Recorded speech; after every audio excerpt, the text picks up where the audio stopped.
태백산의 거센 눈보라 속에 감춰진 아주 오래된 전설을 아십니까? 인간의 끝없는 탐욕이 산신의 영린을 건드렸을 때 대자연은 침묵 대신 거대한 하얀 분노를 드러냈습니다. 작은 선행이 불러온 기적, 그리고 권세가도 피할 수 없었던 인과응보의 심판. 산군 백호와 약초군 만석의 운명적인 이야기. 지금 시작합니다. 태백산맥의 겨울바람은 마치 살아있는 짐승의 울부짖음처럼 맹렬하게 골짜기를 휘몰아치고 있었으니 그 살을 내는 듯한 추위는 앙상한 나뭇가지마저 얼어붙게 만들어 금방이라도 부러질 듯 비명을 지르게 하였다. 첩첩산중 깊은 곳, 인간의 발길이 닿지 않는 험준한 산세 속에 홀로 남겨진 약초꾼 만석은 해진 무명옷 하나에 의지한 채 무릎까지 차오르는 눈밭을 헤치며 힘겨운 발걸음을 옮기고 있었다. 그의 거친 숨소리는 하얀 입김이 되어 허공으로 흩어졌고 얼어붙은 수염에는 고드름이 매달려 있었으나 그의 눈빛만은 끈질긴 생명력을 잃지 않고 눈 덮인 땅을 샅샅이 훑으며 귀한 약초의 흔적을 쫓고 있었다. 만석의 등에는 낡아빠진 지게가 얹혀 있었으나 그 안에는 택감 몇 개와 캐담한 택불이 몇 조각만이 덩그러니 놓여 있을 뿐. 장터에 내다 팔아 곡식으로 바꿀 만한 귀한 약초는 며칠째 그림자조차 보이지 않는 형국이었다. 백가죽이 등짝에 붙을 정도로 극심한 허기가 밀려왔지만 그는 품속에 소중히 갈무리해 둔 산삼한 뿌리만은 절대 꺼내지 않으리라 다짐하며 입술을 깨물었다. 그것은 병석에 누운 아내가 이 겨울을 나기 위해 반드시 필요한 마지막 생명줄이었기에 당장 굶어 죽는 한이 있어도 결코 자신의 배를 채우기 위해 손을 댈 수는 없는 노릇이었다. 그때 휘몰아치던 눈보라 사이로 희미하지만 분명한 붉은 핏자국이 순백의 설원 위에 점점이 찍혀 있는 것이 만석의 흐릿한 시야에 들어왔다. 짐승의 피인지 혹은 사냥꾼의 흔적인지 알 수 없었으나 본능적인 호기심과 혹시 모를 횡재에 대한 기대감이 지친 그의 다리에 다시금 힘을 불어넣어 그 핏자국을 따라가게 만들었다. 가파른 비탈길을 미끄러지듯 내려가 거대한 바위 틈새에 다다랐을 때 그는 그곳에서 처절하게 몸부림치고 있는 작고 하얀 생명체를 발견하고는 저도 모르게 숨을 멈추고 제자리에 얼어붙고 말았다. 그것은 흔해 빠진 노루나 토끼가 아니라 전설 속에서나 듣던 영물인 백호의 새끼가 분명해 보였는데 녀석의 뒷다리는 투박하고 녹슨 강철덫에 깊이 물려 뼈가 드러날 정도로 처참한 상태였다. 덫은 누군가 밀렵을 위해 몰래 설치해 둔 것이 분명했고 어미와 떨어진 채 홀로 남겨진 새끼 호랑이는 고통과 두려움에 젖은 눈망울로 만석을 올려다보며 낮은 신음소리를 내뱉고 있었다. 만석은 순간적으로 갈등에 휩싸였으니 저 귀한 가죽을 벗겨내다 판다면 이번 겨울을 나고도 남을 만큼의 큰 돈을 만질 수 있다는 세속적인 욕망이 찰나의 순간 그의 뇌리를 스치고 지나갔기 때문이었다. 하지만 만석은 곧바로 고개를 세차게 가로저으며 헛된 욕심을 떨쳐내려 애썼는데 짐승의 눈빛이 마치 살려달라고 애원하는 어린아이의 그것과 너무나 닮아 있어 차마 외면할 수 없었기 때문이었다.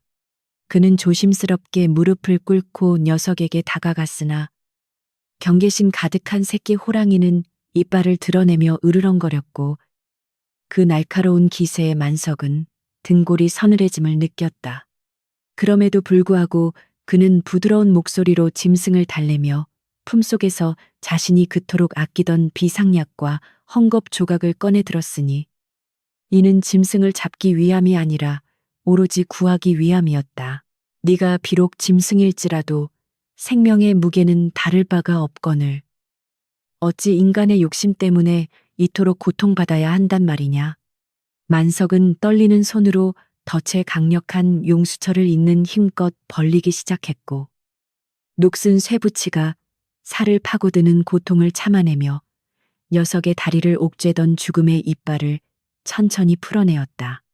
새끼 호랑이는 처음에는 반항하는 듯 했으나 이내 만석의 손길에 담긴 진심을 느꼈는지 거친 숨을 몰아쉬며 얌전히 그에게 자신의 상처 입은 다리를 맡겼다. 만석은 품에 있던 귀한 약초를 입으로 잘게 씹어 으깬 뒤 피가 흐르는 상처 부위에 정성스럽게 발라주며 지혈을 시도했다. 차가운 눈밭 위에서 펼쳐진 기이한 치료는 한식경이나 계속되었고 만석의 손은 동상에 걸린 듯 붉게 부어올랐지만 그는 마지막 매듭을 지을 때까지 손길을 멈추지 않았다.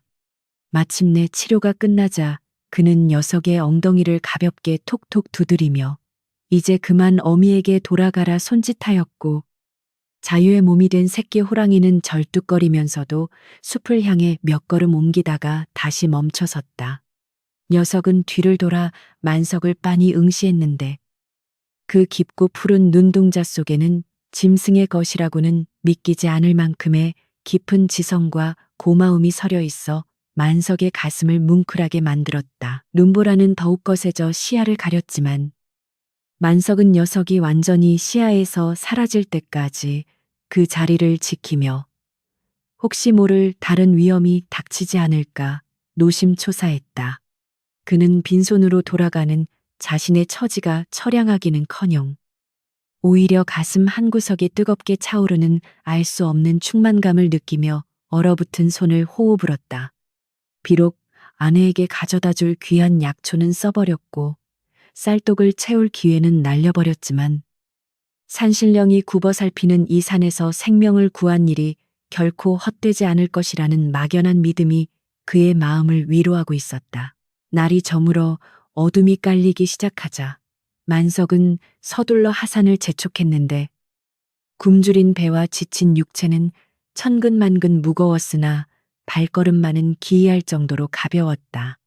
산 아래 멀리 보이는 마을의 불빛이 아스라하게 흔들리는 것을 바라보며 그는 오늘 자신이 살려보낸 것이 단순한 짐승이 아니라 산의 주인일지도 모른다는 생각을 하며 씁쓸한 미소를 지었다. 그러나 그는 꿈에도 알지 못했으니 자신이 베푼 그 작은 선행이 훗날 거대한 권력의 폭풍 앞에서도 끄떡없는 방패가 되어 돌아올 것임을, 그리고 설산의 왕이 그를 지켜보고 있었음을 말이다. 어둠 속에 잠긴 숲속 깊은 곳에서는 거대한 백호 한 마리가 바위 위에서 만석의 뒷모습을 조용히 내려다보고 있었는데 그 곁에는 다리에 붕대를 감은 새끼가 어미의 품을 파고들고 있었다. 어미 호랑이의 눈빛은 밤하늘의 별처럼 차갑게 빛났으나 만석이 사라진 방향을 향해서는 더없이 부드러운 기운을 내뿜으며 긴 꼬리를 천천히 흔들었다. 바람에 실려오는 인간의 냄새를 기억하려는 듯 백호는 깊은 숨을 들이마신 뒤 우렁차면서도 낮은 울음소리를 내뱉어 산 전체를 울리게 하였으니 그것은 산군산준 이 인간에게 보내는 무언의 약속이자 맹세와도 같았다. 만석이 다 쓰러져가는 초가집에 도착했을 때는 이미 다리 중천에 떠올라 세상을 차갑게 비추고 있었고 캔마루에는 늙은 아내가 근심 어린 표정으로 그를 기다리고 있었다. 빈손으로 돌아온 남편을 타박하기는커녕 무사히 돌아온 것만으로도 감사해야 하는 아내의 거친 손을 잡으며 만석은 오늘 산에서 있었던 일을 차마 입 밖으로 내지 못한 채 그저 묵묵히 고개를 끄덕일 뿐이었다. 하지만 그날 밤 만석의 집 지붕 위로는 상서로운 흰 구름이 머물다 갔고 매서운 칼바람조차 그의 집만큼은 비껴가는 기이한 현상이 일어났으니 이것이 바로 전설의 시작이었다. 태백산 자락 아래 위치한 고을에서 가장 으리으리한 기와집인 조대감의 저택은 구중궁궐이 부럽지 않을 만큼 화려했으나 그 담장 안에서는 사시사철 매캐한 약 다리는 냄새가 진동하여 지나가는 이들의 코를 찌푸리게 만들었다. 온갖 산해진 미를 탐하며 백성들의 고열을 짜내어 부를 축적한 조대감이었으나 하늘이 내린 천벌인지 아니면 과도한 탐욕이 부른 화근인지 알 수 없는 괴이한 병마가 그의 육신을 갉아먹고 있었다. 밤마다 온몸에 원인 모를 열꽃이 피어오르고 뼈마디가 뒤틀리는 고통에 시달리던 그는 전국의 명이란 명의는 모두 불러들였으나 그 어떤 신묘한 의술로도 차도를 보이지 않아 성정은 날이 갈수록 포악해져만 갔다. 비단 이불에 파묻힌 조대감의 얼굴은 기름기가 흐르던 예전의 모습은 온데간데 없고 해골처럼 앙상하게 말라붙은 채 눈만 최락에 뚫려 있어 보는 이로 하여금 섬뜩함을 자아내기에 충분했다. 그는 자신의 수명이 얼마 남지 않았다는 공포에 질려 있었는데 죽음 뒤에 기다리고 있을 염라대왕의 심판보다 당장 자신이 쌓아올린 금은보화를 두고 떠나야 한다는 사실이 그를 더욱 미치게 만들었다.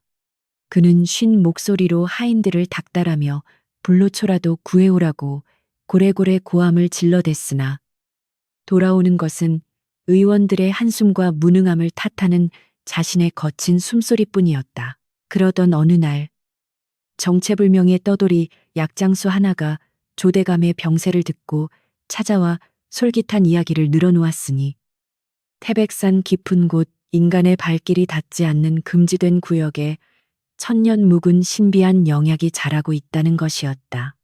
그 약초는 죽은 사람도 살려내고 늙은이를 다시 청춘으로 되돌려준다는 전설 속의 영물이었는데 약장수는 그곳이 산신의 영역이라 함부로 들어갔다가는 살아서 돌아온 자가 없다는 경고를 덧붙이는 것을 잊지 않았다.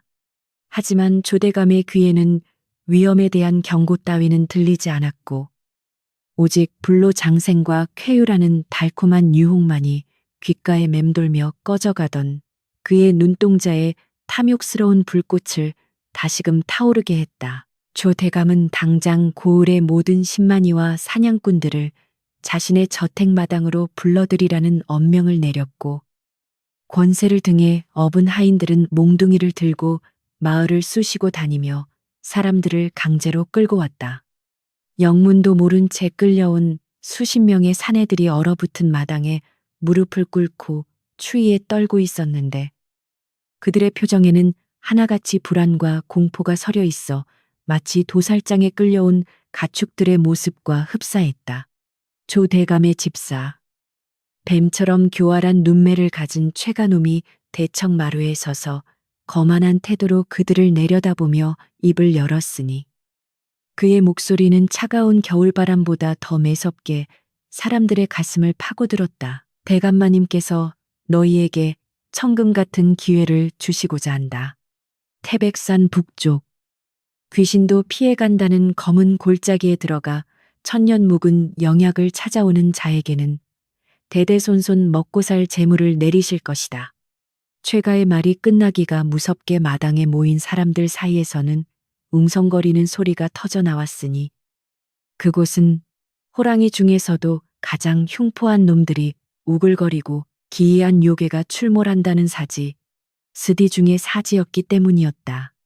목숨을 걸고 약초를 캐러 다니는 베테랑 신만이들조차 그곳만큼은 절대 발을 들이지 않는 것이 불문율이었기에 그들의 얼굴은 흑빛으로 변해갔다. 그때 나이 지긋한 신만이 한 명이 용기를 내어 앞으로 나서며 읍소하였으니 나으리, 그곳은 산신령님이 거처하시는 곳이라 인간이 함부로 범접해서는 안 되는 성역입니다.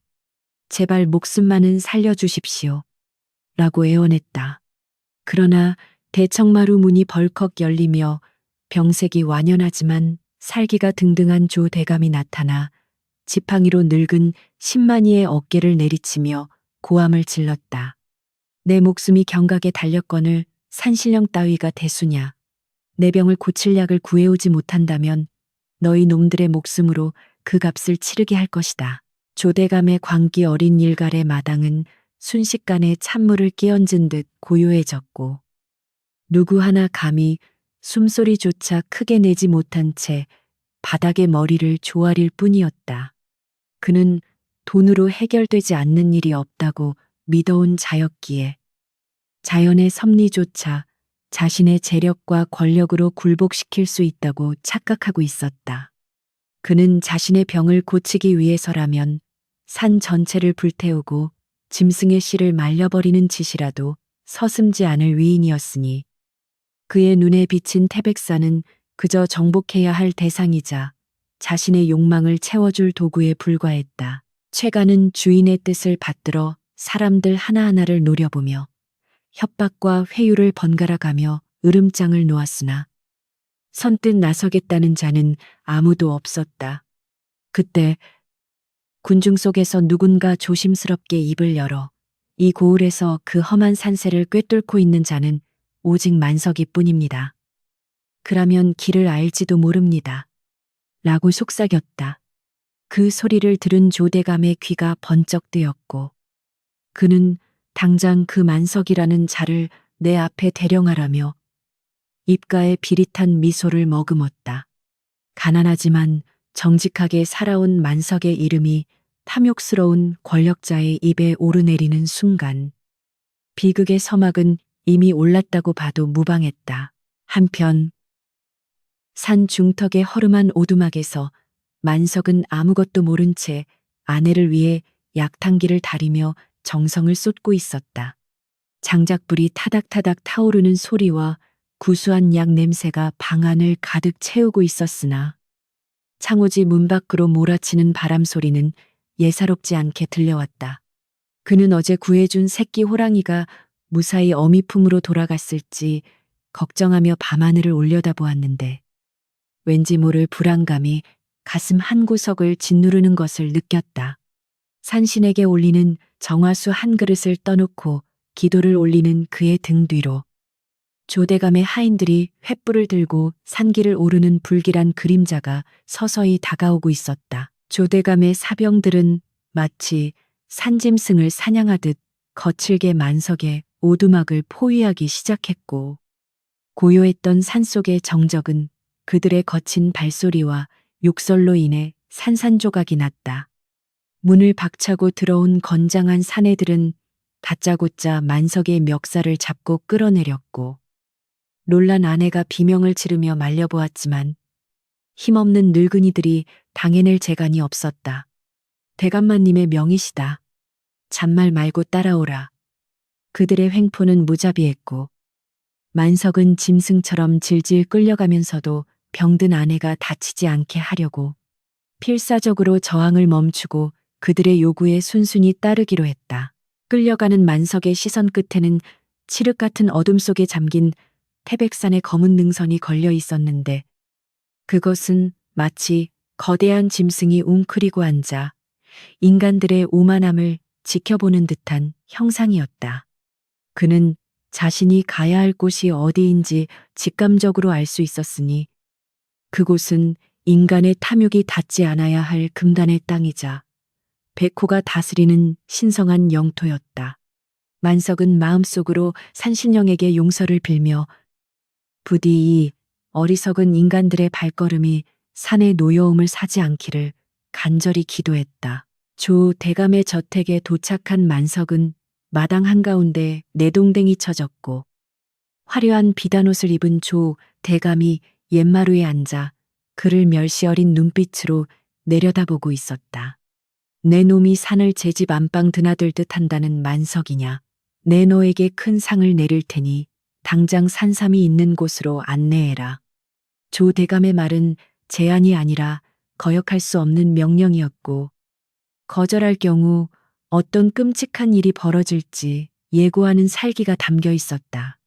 만석은 피가 맺힌 입술을 닦으며 천천히 고개를 들었고 권력 앞에서도 결코 주눅 들지 않는 맑은 눈빛으로 조대감을 응시했다.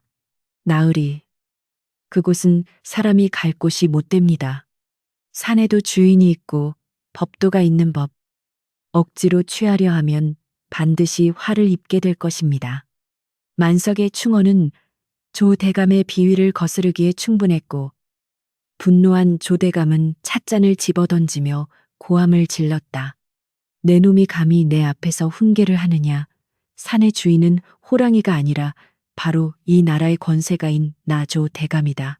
그의 오만방자함은 하늘을 찌를 듯했고 주변의 하인들조차 주인의 광기에 질려 고개를 돌릴 정도였다. 조 대감은 만석에게 사흘의 시간을 주며 그 안에 길을 안내하지 않으면 오두막을 불태우고 아내마저 관아의 노비로 팔아버리겠다고 협박했다. 그것은 만석에게 죽음보다 더한 고통을 안겨주는 잔인한 처사였으니 평생을 산과 더불어 살아온 그에게 산을 배신하고 신성한 영역을 침범하라는 것은 자신의 영혼을 파는 것과 다름없었다. 하지만 병든 아내를 지키기 위해서는 선택의 여지가 없다는 현실이 그의 가슴을 갈기갈기 찢어 놓았다. 차가운 감옥에 갇힌 만석은 밤새 잠을 이루지 못하고 쇠창살 사이로 보이는 달을 바라보며 깊은 한숨을 내쉬었다.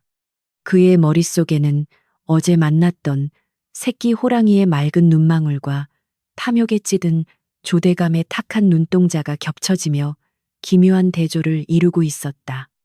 인간이 짐승보다 못한 짓을 서슴지 않는 이 현실 속에서 과연 정의란 무엇이고 하늘의 뜻은 어디에 있는지 그는 묻고 또 물었다. 감옥 밖에서는 조대감의 사냥개들이 지저대고 내일이면 시작될 금단의 땅을 향한 원정이 준비되고 있었으니 창과 칼, 덫과 그물로 무장한 인간들의 살기가 산을 향해 뻗어나가고 있었다. 산신령이 지키는 숲, 그 신성한 침묵을 깨뜨리러 가는 자들의 발걸음은 멸망을 재촉하는 죽음의 행진이 될 것임이 자명했다. 만석은 묵묵히 다가올 운명을 받아들이며 최악의 경우 자신의 목숨을 바쳐서라도 산의 분노를 잠재우고 아내를 지키리라 비장한 각오를 다졌다. 밤바람이 옥사의 창틈으로 스어들어와 만석의 헝클어진 머리카락을 흩날리게 하였으나 그의 굳게 담은 입술은 결코 열리지 않았다.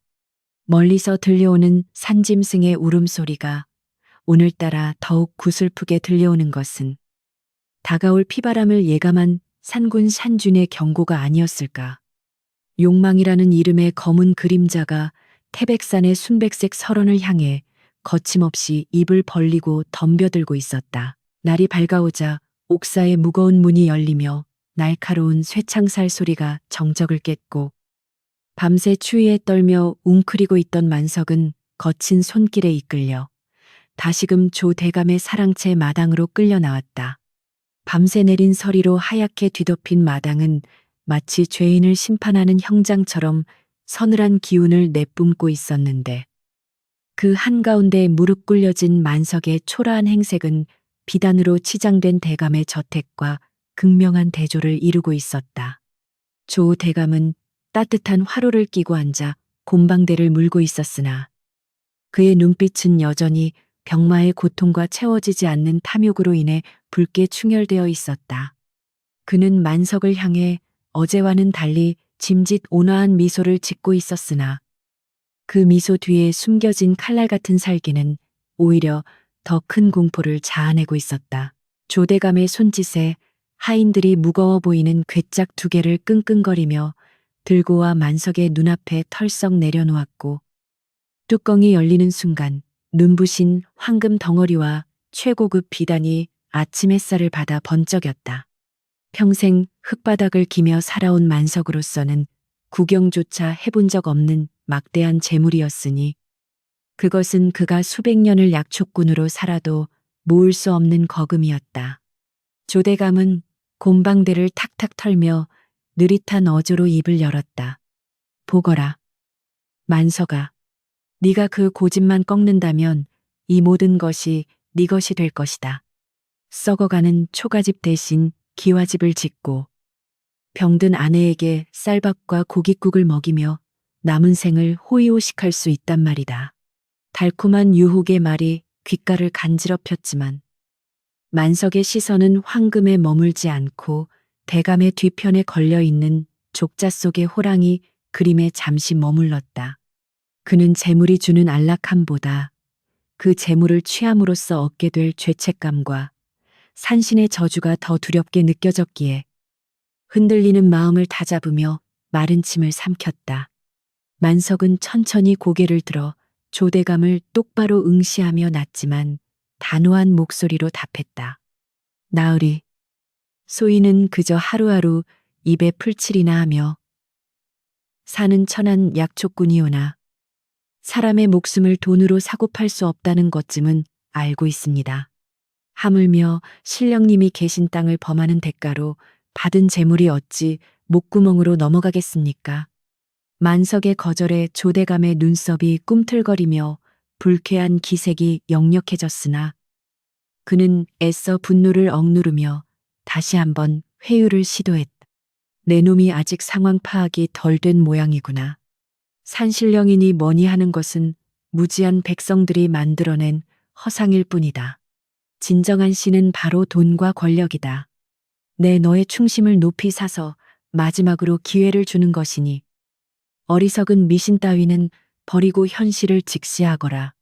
조 대감은 옆에 있던 집사 최가에게 눈짓을 보냈고 최가는 비단 주머니 하나를 더 꺼내 만석의 무릎 앞에 던지며 거들먹거렸다. 이것은 착수금이다.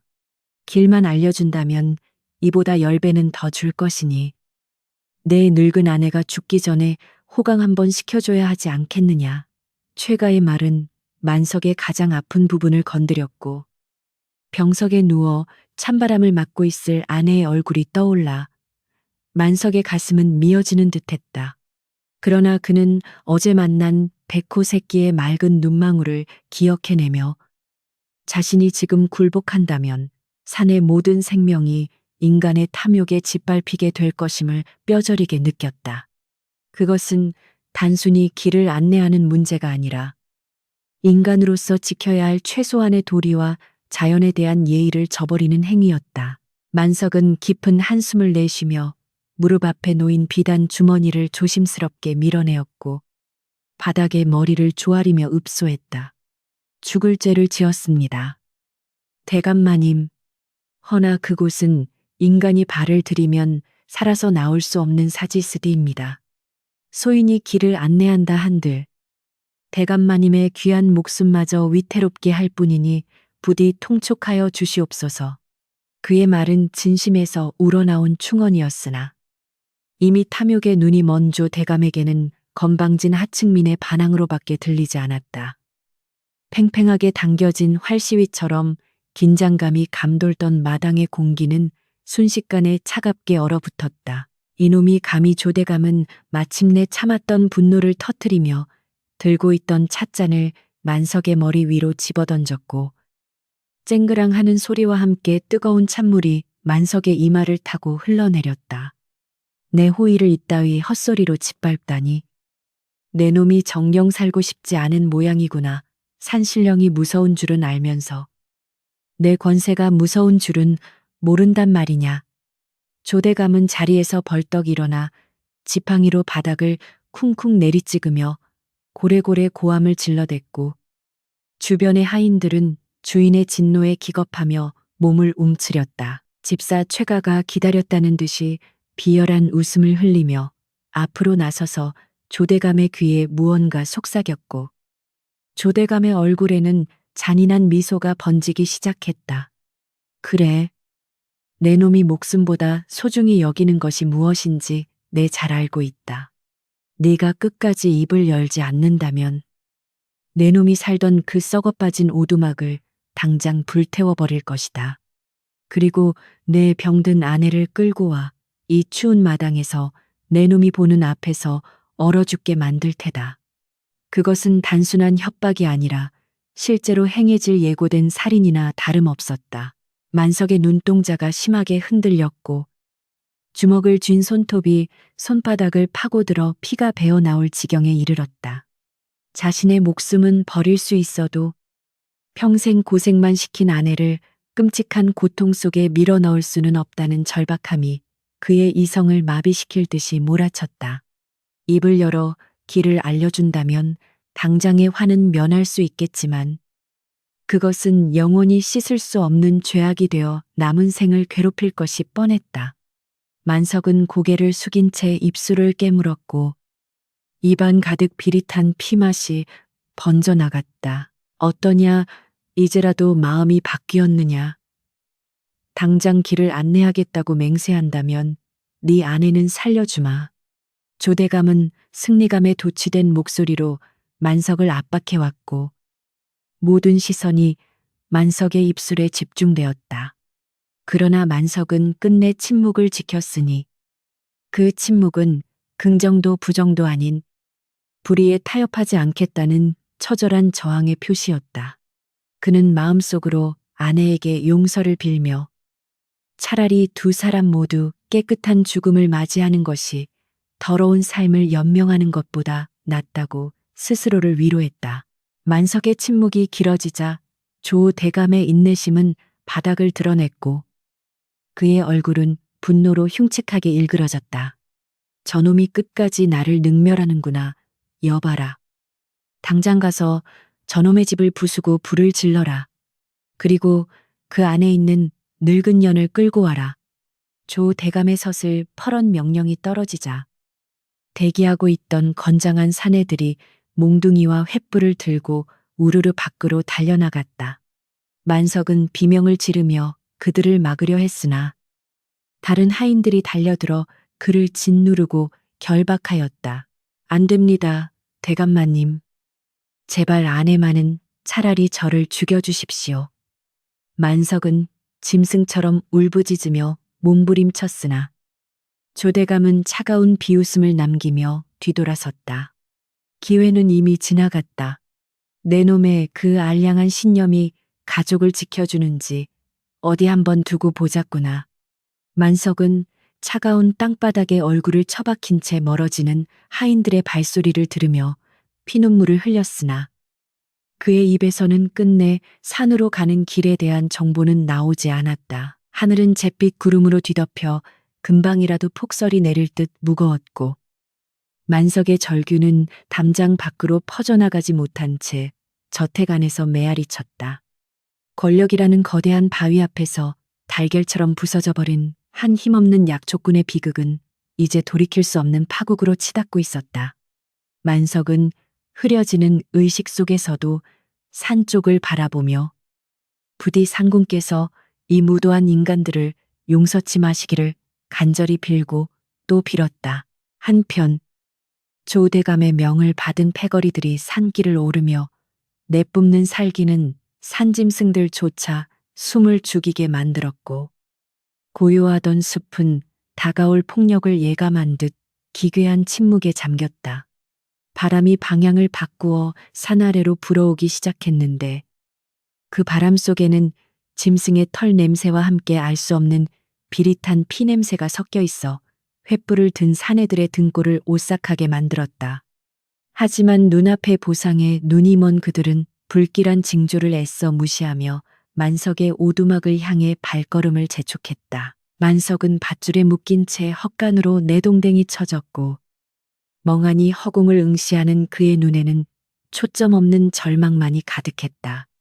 자신이 지키고자 했던 선의가 오히려 가장 소중한 사람을 위협하는 칼날이 되어 돌아온 현실 앞에서 그는 인간 세상에 대한 환멸과 깊은 슬픔을 느꼈다. 그러나 그는 알지 못했으니 그의 침묵이 헛된 것이 아니었음을, 그리고 그의 피눈물을 닦아줄 존재가 이미 산을 내려오고 있음을. 어둠이 깔리기 시작한 마당 구석. 아무도 눈여겨보지 않는 담장 위로 하얀 털을 가진 족제비 한 마리가 나타나 헛간을 빤히 바라보다가 순식간에 사라졌다. 그것은 산군이 보낸 전령이었을까? 아니면 만석의 기도가 닿아 나타난 환영이었을까?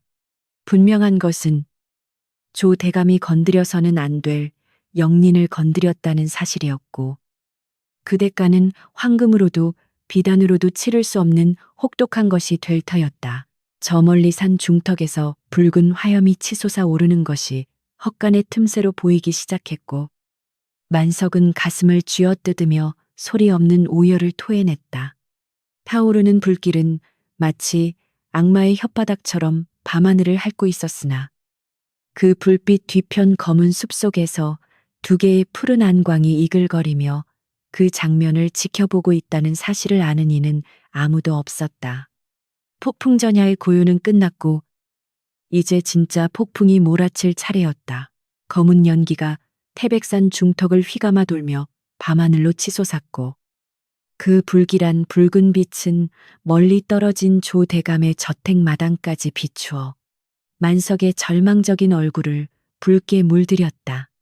평생을 피땀 흘려 지켜온 삶의 터전이 한 줌의 재로 변해가는 광경을 목격한 만석은 가슴이 찢어지는 듯한 고통에 몸부림쳤으나 밧줄에 묶인 몸은 꿈쩍도 하지 않았다. 타오르는 불꽃은 마치 조대감의 끝없는 탐욕을 대변하듯 거세게 일렁였고 만석의 귓가에는 불길 속에서 비명을 질렀을지도 모를 아내의 환청이 들려오는 듯하여 그는 짐승처럼 울부짖으며 바닥을 굴렀다.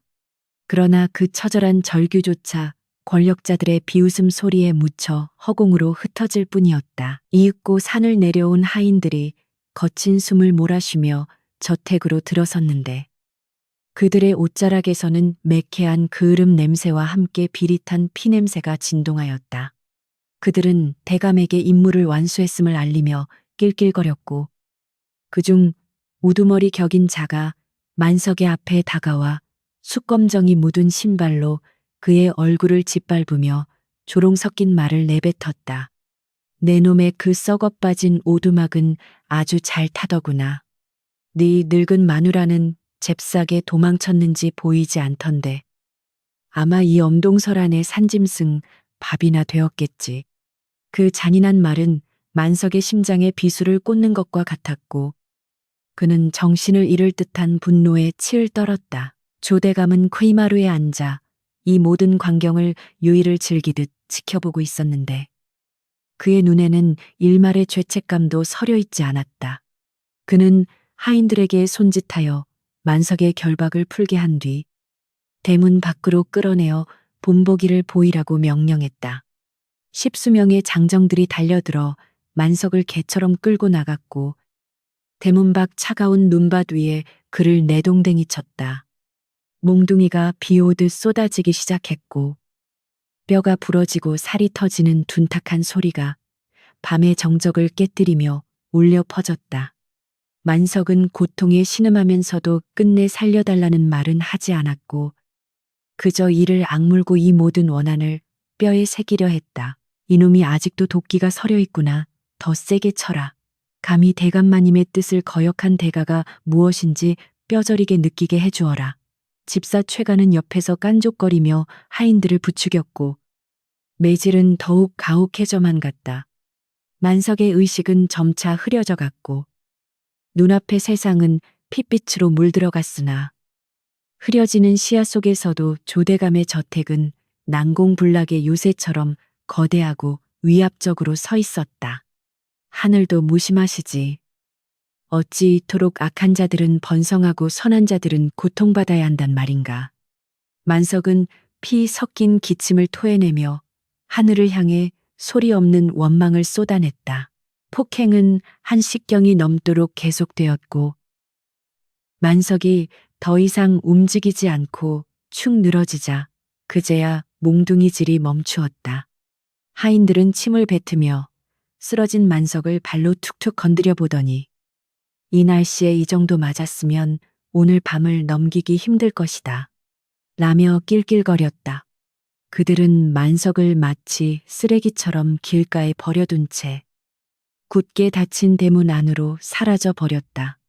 쾅하고 닫히는 대문 소리는 만석과 세상 사이를 단절시키는 사형 선고와도 같았고 그는 차가운 눈밭 위에 홀로 남겨져 죽음과 대면하게 되었다. 그때 하늘에서 우르릉하는 천둥 소리가 들리더니 갑자기 굵은 눈발이 휘몰아치기 시작했다.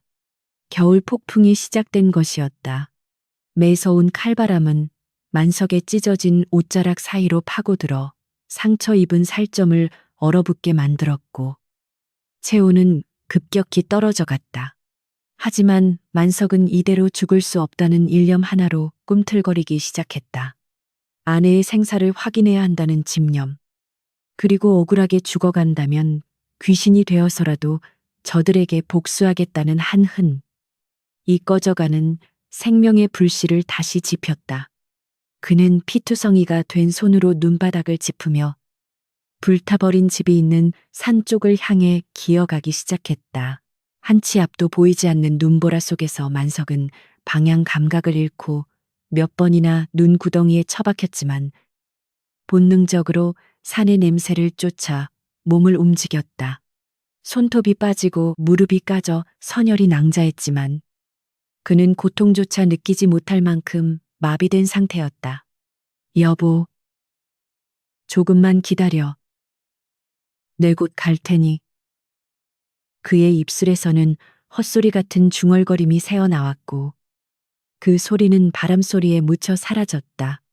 그가 지나간 자리에는 붉은 핏자국이 길게 이어져 처절한 생존의 흔적을 남기고 있었다. 얼마나 기어갔을까. 만석의 눈앞에 드디어 익숙한 그러나 낯선 풍경이 나타났다. 그가 평생을 살아온 오두막은 온데간데 없고 검게 타버린 기둥 몇 개와 무너져 내린 지붕만이 앙상하게 남아있을 뿐이었다. 아직 꺼지지 않은 잔불이 바람에 날려 불티가 흩날리고 있었고 집터 주변은 전쟁터처럼 폐허가 되어 있었다. 만석은 무너진 흙벽을 붙잡고 오열을 토해냈다. 어찌 이런 일이. 하늘이시여, 정녕 우리를 버리셨나이까. 그의 통곡은 눈보라 속에서 메아리 쳤지만 돌아오는 것은 차가운 침묵뿐이었다. 그는 미친 사람처럼 잿더미를 파헤치며 아내의 흔적을 찾기 시작했다. 뜨거운 열기가 손바닥을 태웠지만 아랑곳하지 않고 무너진 석가래를 들어 올리고 깨진 항아리 조각들을 치워냈다. 그러나 다행인지 불행인지 아내의 시신은 보이지 않았고 대신 찢어진 저고리 고름 하나만이 반쯤 탄 채 발견되었다.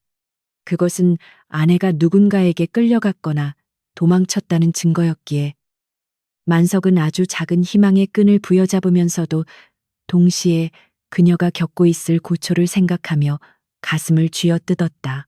폭풍우는 점점 더 거세져 마치 산 전체가 분노하여 울부짖는 듯했다. 거대한 나무들이 바람에 꺾여 비명을 질렀고 눈은 무릎 높이까지 쌓여 만석의 움직임을 방해했다. 탈진한 만석은 더 이상 몸을 가눌 수 없어 잿더미 위에 쓰러지고 말았다. 뼛속까지 파고드는 한기는 그의 의식을 몽롱하게 만들었고 눈꺼풀은 천근만근 무거워졌다. 이대로 끝나는 것인가? 죽음의 그림자가 짙게 드리워지자 지난 삶의 기억들이 주마등처럼 스쳐 지나갔다. 가난했지만 행복했던 시절. 산을 오르내리며 느꼈던 평화. 그리고 어제 만났던 백호 새끼의 눈빛까지. 만석은 흐릿해지는 의식 속에서 마지막 힘을 다해 산 정상을 향해 고개를 돌렸다. 산군이시여. 굽어 살피소서. 부디 제 아내만은 지켜주소서. 그의 기도는 유언처럼 허공에 흩어졌고 그의 몸 위로 하얀 눈이 수위처럼 덮이기 시작했다. 세상은 온통 하얗게 변해가는데 오직 만석의 주변만이 검은 재와 붉은 피로 얼룩져 있었다. 그것은 인간의 잔혹함이 남긴 지워지지 않을 낙인이었다. 그때였다. 의식이 완전히 끊어지기 직전 만석은 눈보라 너머에서 무언가 거대한 존재가 다가오는 것을 느꼈다. 바람 소리와는 다른 묵직하고 거친 숨소리가 들려왔고 눈 덮인 땅이 미세하게 진동하는 것이 느껴졌다. 늑대무리일까? 아니면 저승사자가 데리러 온 것일까? 만석은 저항할 힘도 없이 눈을 감았지만 기이하게도 공포심은 느껴지지 않았다. 오히려 따뜻한 기운이 전신을 감싸는 듯한 착각이 들었다. 어둠 속에서 나타난 것은 인간의 상식을 뛰어넘는 거대한 그림자였다. 집채만한 덩치의 짐승이 소리 없이 다가와 쓰러진 만석의 앞에 멈춰섰다. 놈의 털은 눈보다 더 하얗고 눈동자는 횃불보다 더 강렬하게 푸른 빛을 내뿜고 있었다. 산의 주인, 전설 속의 백호가 폭풍우를 뚫고 모습을 드러낸 것이었다. 백호는 쓰러진 만석의 얼굴에 뜨거운 콧김을 불어넣으며 그의 생사를 확인하듯 냄새를 맡았다. 녀석은 만석을 해치려는 기색이 전혀 없었다. 오히려 거대한 앞발로 만석의 차가운 몸을 조심스럽게 감싸 안아 바람을 막아주려는 듯 웅크리고 앉았다. 백호의 털가죽에서 뿜어져 나오는 열기가 만석의 얼어붙은 몸을 녹이기 시작했고 녀석의 낮은 그르렁거리는 소리는 마치 자장가처럼 만석의 귓가에 울려 퍼졌다. 인간에게 버림받고 짓밟힌 만석을 품어준 것은 동족인 인간이 아니라 그가 구해주었던 짐승의 어미이자 산의 신이었다. 폭풍우는 밤새도록 그치지 않고 몰아쳤지만 백호의 품 안은 기적처럼 고요하고 따뜻했다. 만석은 꿈결 속에서 자신이 구름 위에 누워있는 듯한 편안함을 느꼈다. 멀리서 들려오는 천둥 소리는 악인들을 향한 하늘의 분노처럼 들렸고 백호의 심장 박동 소리는 대지의 생명력 그 자체였다. 이 밤 인간의 법도는 무너졌으나 자연의 의리는 굳건히 지켜지고 있었다. 조대감의 저택에서는 승리의 축배가 오갔을지 모르나 그들은 알지 못했다. 자신들이 쫓아내고 죽음으로 내몰았던 그 약초꾼이 지금 누구의 보호를 받고 있는지, 그리고 그 보호자가 얼마나 무시무시한 존재인지. 오늘 밤 흘린 만석의 피는 내일 닥쳐올 거대한 재앙의 씨앗이 되어 눈밭 아래서 조용히 싹트고 있었다. 백호는 어둠 속에서 조대감의 저택이 있는 방향을 노려보며 날카로운 이빨을 드러내고 소름 끼치는 울음소리를 삼켰다. 밤새 광란하던 눈보라가 잦아들고 태백산맥의 능선 너머로 희미한 여명이 밝아오자 세상은 온통 눈부신 은색으로 뒤덮여 있었다. 폭설이 휩쓸고 간 자리에는 기이한 정적만이 감돌았고 잿더미가 된 만석의 집터 위에도 하얀 눈이 소복이 쌓여 참혹했던 지난밤의 흔적을 덮어주고 있었다. 차가운 눈더미 속에서 눈을 뜬 만석은 전신을 짓누르는 고통에 신음하며 간신히 몸을 일으켰으나 몽롱한 의식 속에서 자신이 이승에 있는지 저승에 있는지조차 분간하기 어려웠다. 다만 소미불처럼 자신을 감싸고 있던 따스한 온기가 사라졌음을 느끼고 주위를 둘러보았으나 그를 지켜주었던 거대한 백호의 모습은 온데간데 없고 오직 집채만 한 발자국만이 설원 위로 길게 이어져 있을 뿐이었다. 만석은 떨리는 손으로 얼굴에 묻은 눈을 털어내며 비틀거리며 일어섰으나 다리에 힘이 풀려 이내 다시 주저앉고 말았다. 뼈마디가 끊어질 듯한 통증보다 그를 더 괴롭히는 것은 가슴속 깊은 곳에서 끓어오르는 상실감과 허무함이었다. 평생을 의지해온 아내는 생사를 알 수 없고 땀 흘려 일군 터전은 한 줌의 재로 변해버린 현실 앞에서 그가 살아야 할 이유는 단 하나도 남아있지 않은 듯했다. 어찌하여 나를 살려두셨나이까. 차라리 그 모진 매질 끝에 숨을 거두게 두시지. 만석은 허공을 향해 원망 섞인 탄식을 내뱉었으나 돌아오는 것은 산새들의 무심한 지적임 뿐이었다. 절망은 개처럼 만석의 영혼을 잠식해 들어왔고 그는 비틀거리는 걸음으로 무작정 숲을 향해 걷기 시작했다.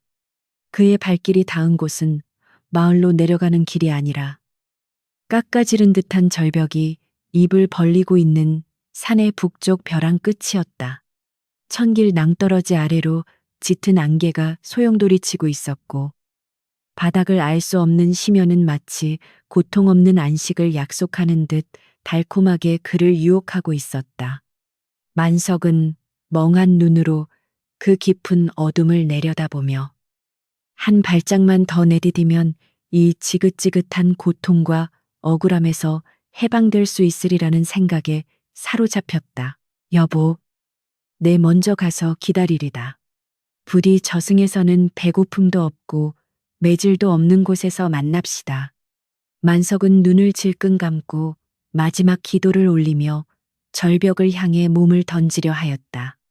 그의 몸이 허공으로 기울어지는 찰나 등 뒤에서 천둥 소리보다 더 우렁차고 묵직한 포효가 터져 나와 그의 고막을 강타했다. 깜짝 놀라 중심을 잃고 뒤로 넘어진 만석이 황급히 고개를 돌리자 아침 안개를 뚫고 나타난 거대한 그림자가 그의 앞을 가로막고 서 있었다. 지난밤 눈보라 속에서 그를 품어주었던 바로 그 산군 산준 백호였다. 햇살을 받아 찬란하게 빛나는 백호의 털은 은실로 짠 비단처럼 고와 보였으나 그 덩치는 황소조차 한 입에 물어 죽일 만큼 압도적인 위용을 자랑하고 있었다. 녀석은 절벽 끝에 위태롭게 서 있는 만석을 향해 굵은 꼬리를 채찍처럼 휘두르며 낮게 으르렁거렸는데 그것은 위협이 아니라 어리석은 짓을 멈추라는 준엄한 꾸짖음처럼 들렸다.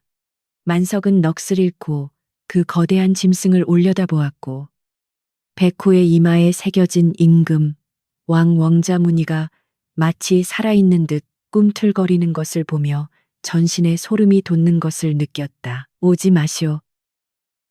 나 같은 천한 놈은 살 가치가 없소. 산군께서 어젯밤 베풀어 주신 은혜는 잊지 않겠으나 이제 그만 내 갈 길을 가게 비켜주시오. 만석은 울먹이며 백호를 향해 손을 내저었으나 녀석은 꿈쩍도 하지 않고 오히려 한 걸음 더 다가와 만석을 절벽 반대쪽으로 밀어붙였다. 백호의 푸른 눈동자는 깊은 호수처럼 맑고 투명했는데 그 안에는 짐승의 본능을 뛰어넘는 기이한 연민과 슬픔이 서려 있어 만석의 마음을 세차게 흔들어 놓았다. 그것은 단순한 짐승의 눈이 아니라 수천 년을 살아온 신령의 눈이었다. 그때 백호의 다리 사이에서 작은 손뭉치 같은 것이 튀어나오더니 만석의 품으로 파고들었다. 그것은 며칠 전 만석이 덫에서 구해준 바로 그 새끼 호랑이였다. 녀석은 만석의 피투성이가 된 손을 까끌까끌한 혀로 핥으며 끙끙거렸고 마치 죽지 말라고 애원하는 듯 그의 옷자락을 물고 늘어졌다. 만석은 왈칵 눈물을 쏟아내며 떨리는 손으로 새끼 호랑이를 끌어안았다. 네가 나를 살리려고 어미를 데려왔구나.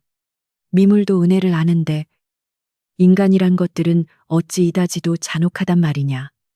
어미 백호는 그 모습을 가만히 지켜보다가 긴 혀를 내밀어 만석의 얼어붙은 뺨을 거칠게 핥아주었다.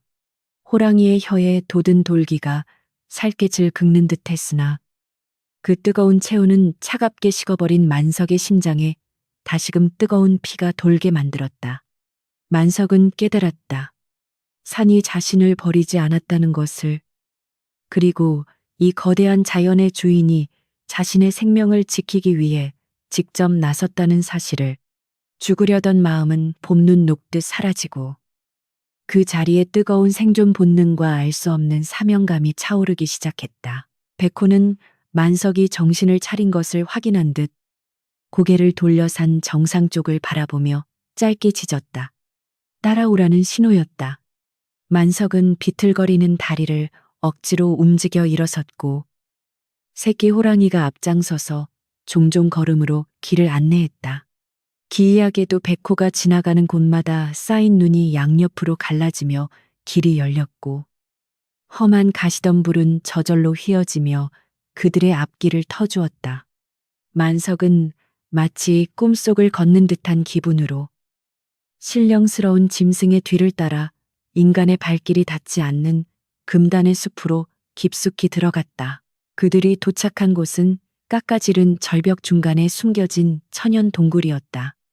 입구는 채넝쿨로 가려져 있어 밖에서는 전혀 보이지 않았으나 안으로 들어서자 따뜻한 지열이 솟아나와 훈훈한 기운이 감돌았다. 동굴 바닥에는 마른 풀과 짐승의 가죽이 깔려 있었고 한쪽 구석에는 놀랍게도 산삼과 영지버섯 같은 귀한 약초들이 수북이 쌓여 있었다. 백호는 만석을 그곳에 앉히고는 앞발로 약초를 밀어주며 먹으라는 싱엠을 했다. 만석은 전설 속에나 나오던 호랑이 굴에 자신이 들어와 있다는 사실이 믿기지 않았다. 이 귀한 것을 나에게 주시는 겁니까? 만석이 떨리는 목소리로 묻자 백호는 낮은 소리로 그르렁거리며 긍정의 뜻을 표했다. 만석은 산산 뿌리를 씹어 삼키며 뱃속에서부터 뜨거운 기운이 퍼져나가는 것을 느꼈다. 며칠을 굶고 매질을 당해 만신창이가 되었던 몸이 순식간에 활력을 되찾는 듯했고 흐릿했던 정신이 맑아지며 눈앞이 환하게 트이는 기분이었다. 이것은 단순한 약초가 아니라 산신의 생명력을 직접 나누어 받는 성스러운 의식과도 같았다. 기력을 회복한 만석이 동굴 입구에 서서 아래를 내려다보자 저 멀리 조대감의 저택과 마을의 풍경이 장난감처럼 작게 보였다. 그는 주먹을 불끈 쥐며 다짐했다. 반드시 살아남아 아내를 찾으리라. 그리고 내 삶을 짓밟은 자들에게 천벌이 무엇인지 똑똑히 보여주리라. 그의 눈빛은 더 이상 나약한 약초꾼의 것이 아니었으며 곁에 앉아있는 백호의 눈빛을 닮아 서늘하고도 강인하게 빛나고 있었다. 백호는 만석의 결의를 읽은 듯 자리에서 일어나 동굴 밖으로 나섰다. 녀석은 절벽 끝에 서서 산 아래 인간 세상을 향해 우렁차게 포효하였는데 그 소리는 산맥을 타고 메아리쳐 마을까지 울려 퍼졌다. 숲속의 짐승들이 일제히 숨을 죽였고 나무 위에 눈들이 후두둑 떨어져 내렸다. 그것은 산군이 자신의 영토에 침범하려는 불경한 자들에게 보내는 최후의 경고이자 이제 곧 시작될 피의 심판을 알리는 서막이었다. 만석은 백호의 등 뒤에서 바람에 흩날리는 갈기를 바라보며 자신이 이제 단순한 인간이 아님을 느꼈다. 그는 산의 일부가 되었고 산군의 비호를 받는 존재가 되었다. 이제부터 벌어질 싸움은 인간 대 인간의 싸움이 아니라 탐욕스러운 인간 대 위대한 자연의 싸움이 될 것이었다. 만석은 품속의 새끼 호랑이를 쓰다듬으며 다가올 운명의 폭풍을 정면으로 마주할 준비를 마쳤다. 동굴 밖에는 다시 눈이 내리기 시작했으나 그것은 시련의 눈이 아니라 만석의 앞길을 축복하는 서설 뇌쉐처럼 보였다.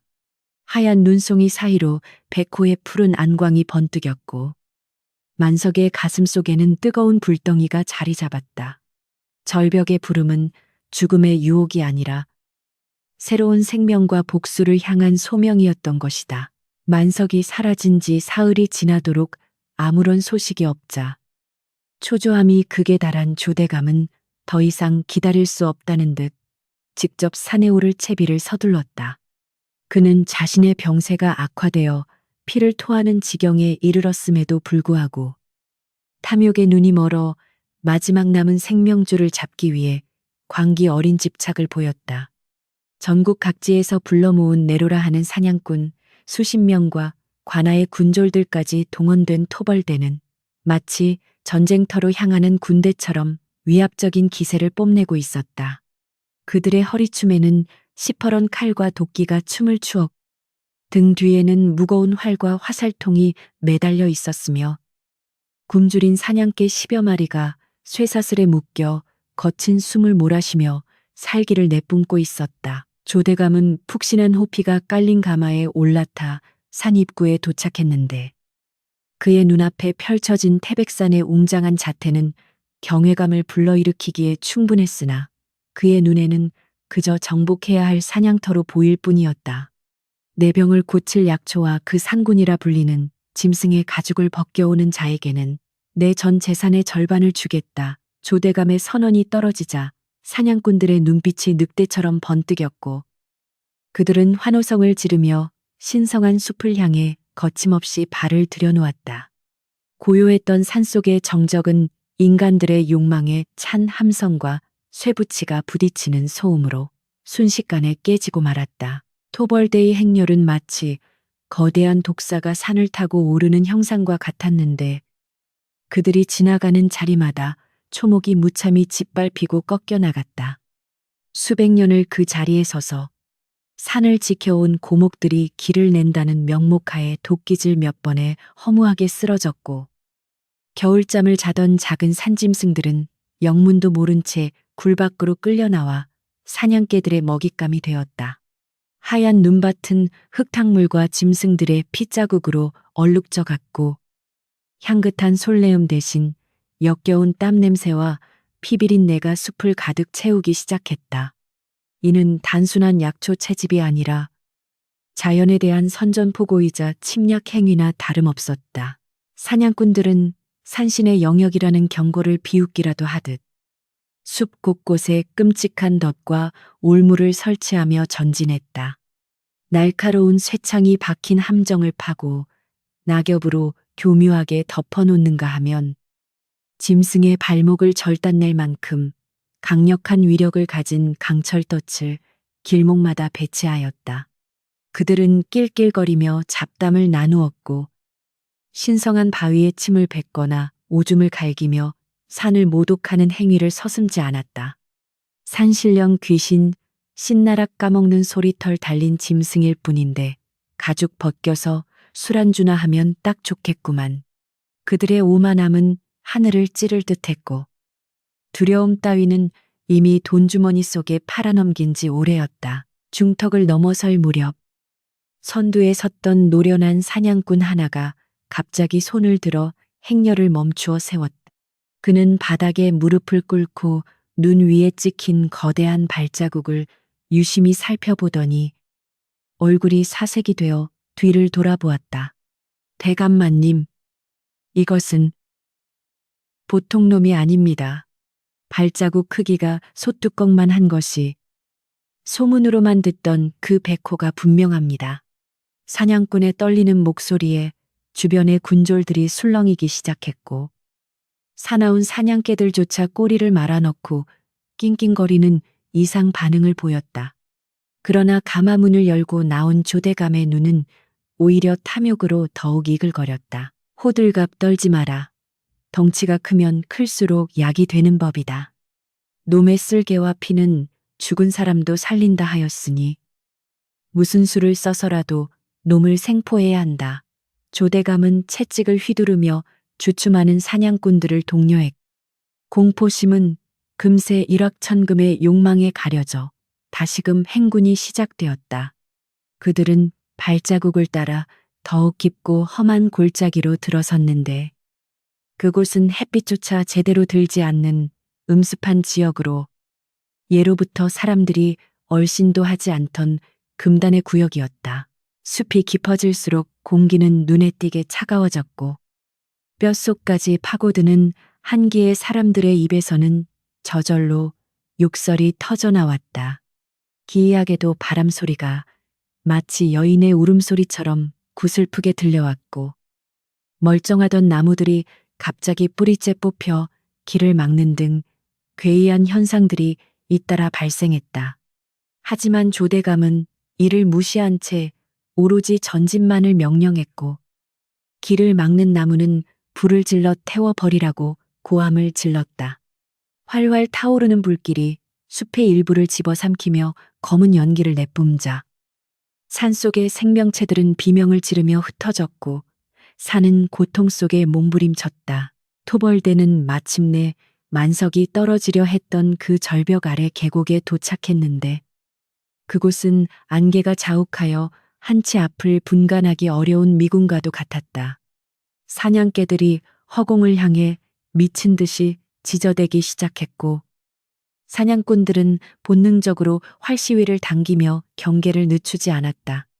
어딘가에서 자신들을 지켜보는 시선이 느껴졌기 때문이었다. 그것은 단순한 짐승의 시선이 아니라 숲 전체가 수천 개의 눈을 뜨고 그들의 일거수일투족을 감시하는 듯한 섬뜩한 기운이었다. 이곳이다. 놈의 냄새가 아주 진동을 하는구나. 사냥꾼 우두머리가 코를 킁킁거리며 중얼거렸고, 조대감은 가마에서 내려 비틀거리며 땅을 밟았다. 그의 눈앞에는 기암 괴석들이 병풍처럼 둘러쳐져 있었는데, 그 형상이 마치 거대한 호랑이의 입속으로 들어온 듯한 착각을 불러일으켰다. 어서 찾아라. 산삼도, 호랑이도 이 안에 다 있다. 조대감의 광기 어린 외침이 메아리치자 사냥꾼들은 각자 무기를 들고 흩어져 수색을 시작했다. 그들은 바위 틈을 뒤지고 동굴을 쑤시며 닥치는 대로 자연을 훼손했다. 귀한 약초가 보이면 뿌리째 뽑아 가방에 쳐넣었고, 새끼를 벤 노루가 나타나자 잔인하게 화살을 쏘아 죽인 뒤 그 자리에서 배를 갈라 내장을 꺼내는 만행을 저질렀다. 흐르는 붉은 피가 계곡의 맑은 물을 오염시켰고, 죽어가는 생명들의 단말마가 계곡을 가득 채웠다. 이것은 사냥이 아니라 학살이었으며 인간이 보여줄 수 있는 잔혹함의 극치였다. 절벽 위 높은 곳, 보이지 않는 바위 뒤에서 만석은 이 모든 광경을 피눈물을 흘리며 지켜보고 있었다. 그의 곁에는 거대한 백호가 마치 돌처럼 굳은 채 앉아 있었는데, 놈의 푸른 눈동자는 분노로 인해 붉게 충혈되어 가고 있었다. 만석은 백호의 등털이 곤두서는 것을 보며 이제 곧 닥쳐올 재앙을 예감했다. 용서하십시오. 인간들의 어리석음이 도를 넘었습니다. 만석의 속삭임에도 백호는 미동조차 하지 않고 오직 아래에서 벌어지는 참상을 묵묵히 응시할 뿐이었다. 계곡 아래에서는 사냥꾼 하나가 무엇인가를 발견하고 소리쳤다. 대감마님, 여기 보십시오. 전설의 영약입니다. 그가 가리킨 곳에는 바위 틈 사이로 신비한 빛을 내뿜는 붉은 열매가 달려 있었는데, 그것은 뱀들이 지킨다는 사약과도 같은 독초였으나 무지한 그들의 눈에는 영약으로 보였던 것이다. 조대감이 헐레벌떡 뛰어와 떨리는 손을 뻗는 순간, 갑자기 계곡 전체가 우르릉거리며 진동하기 시작했다. 지진이 난 듯 땅이 흔들리고 절벽 위에서 작은 돌들이 굴러떨어졌다. 무슨 일이냐? 조대감이 놀라 뒷걸음질 치자 사냥꾼들은 공포에 질려 주위를 두리번거렸다. 바람이 뚝 그치고 사냥개들이 일제히 바닥에 배를 깔고 오줌을 지리며 깨갱거렸다. 동물적인 감각으로 최상위 포식자의 등장을 감지한 것이었다. 안개가 서서히 걷히며 절벽 위에서 거대한 그림자가 드리워지기 시작했다. 그것은 태양을 등지고 서 있어 더욱 거대해 보였고, 그 실루엣만으로도 압도적인 공포를 선사했다. 적이 한 군졸이 떨리는 손가락으로 절벽 위를 가리켰고, 모든 시선이 그곳으로 쏠렸다. 그곳에는 하얀 털을 휘날리며 산군이 내려다보고 있었다. 하지만 그것은 한 마리가 아니었다. 숲의 어둠 속에서 수많은 푸른 눈동자들이 하나둘씩 켜지기 시작했으니 상군의 부름을 받은 늑대, 곰, 멧돼지 등 산의 모든 맹수들이 인간들을 포위하고 있었던 것이다. 백호는 인간들을 향해 이빨을 드러내지 않았지만 그 고요한 응시가 오히려 더 큰 공포를 자아냈다. 조대감은 공포에 질려 다리가 풀려 주저앉으면서도 욕망을 버리지 못하고 소리쳤다. 쏘아라, 저놈이다. 저놈을 잡으면 우린 떼부자가 된다. 하지만 사냥꾼들의 손은 사시나무 떨듯 떨려 활시위를 제대로 당길 수조차 없었다. 그들은 자신들이 사냥꾼이 아니라 거대한 덫에 걸린 사냥감이 되었음을 뼈저리게 깨닫고 있었다. 산은 더 이상 침묵하지 않았고 이제 그 죗값을 물을 준비를 마친 상태였다. 갑자기 백호가 하늘을 향해 고개를 쳐들고 길고 긴 포효를 내질렀다. 크아앙, 그 소리는 단순한 짐승의 울음이 아니라 산맥을 뒤흔들고 인간의 영혼을 강타하는 천둥과도 같았다. 그 소리에 맞추어 사방에서 맹수들이 동시에 울부짖기 시작했고, 계곡은 순식간에 아수라장으로 변해갔다. 말들은 미쳐 날뛰며 기수들을 떨어뜨렸고, 사냥개들은 줄을 끊고 도망치기 바빴다. 잔혹했던 사냥꾼들의 얼굴은 순식간에 공포로 일그러졌다. 조대감의 화려한 가마는 넘어진 말들에 의해 부서졌고 그는 진흙탕 속에 처박혀 볼품없는 꼴이 되었다. 이놈들아, 나를 보호해라. 내가 누구인지 아느냐. 그가 비명을 질렀지만 이미 혼비백산한 하인들은 제 목숨 챙기기에 바빠 주인을 돌아볼 겨를이 없었다. 자연을 유린한 대가는 이제부터 시작이었고 그들은 살아서 이 산을 내려갈 수 없을지도 모른다는 공포가 뼛속까지 스며들었다. 백호는 절벽 끝에서 천천히 발을 떼며 마치 구름을 타듯 바위와 바위 사이를 뛰어내려오기 시작했다. 그 우아하고도 위협적인 몸놀림은 죽음의 무도가 춤을 추는 것과 같았고 놈이 착지할 때마다 땅이 울리며 인간들의 심장을 조여왔다.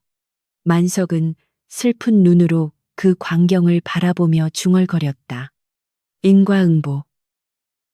이제 피할 곳은 없다. 잔혹한 사냥은 끝났고 이제 처절한 심판만이 남아 있었다. 백호의 포효와 맹수들의 포위망 속에서 사색이 되어 떨던 조대감과 토벌대는 진퇴양난의 위기에 처해 있었다. 사방에서 번뜩이는 수많은 짐승들의 눈빛은 금방이라도 그들의 목덜미를 물어뜯을 듯 살기를 내뿜고 있었고 계곡의 차가운 공기는 죽음의 냄새를 실어 나르고 있었다. 그러나 조대감은 산전수전 다 겪은 교활한 장사치답게 공포 속에서도 생존을 위한 비열한 묘수를 짜내고 있었다. 그는 자신이 가진 무력으로는 이 신성한 영역을 돌파할 수 없음을 깨달았으나 인간이 가진 가장 나약한 부분을 공략한다면 승산이 있을 것이라 판단했다. 그의 입가에 스치는 섬뜩한 미소는 주변의 냉기보다 더 차갑게 느껴졌다. 모두들 당황하지 마라. 우리에게는 아직 비장의 카드가 남아있다.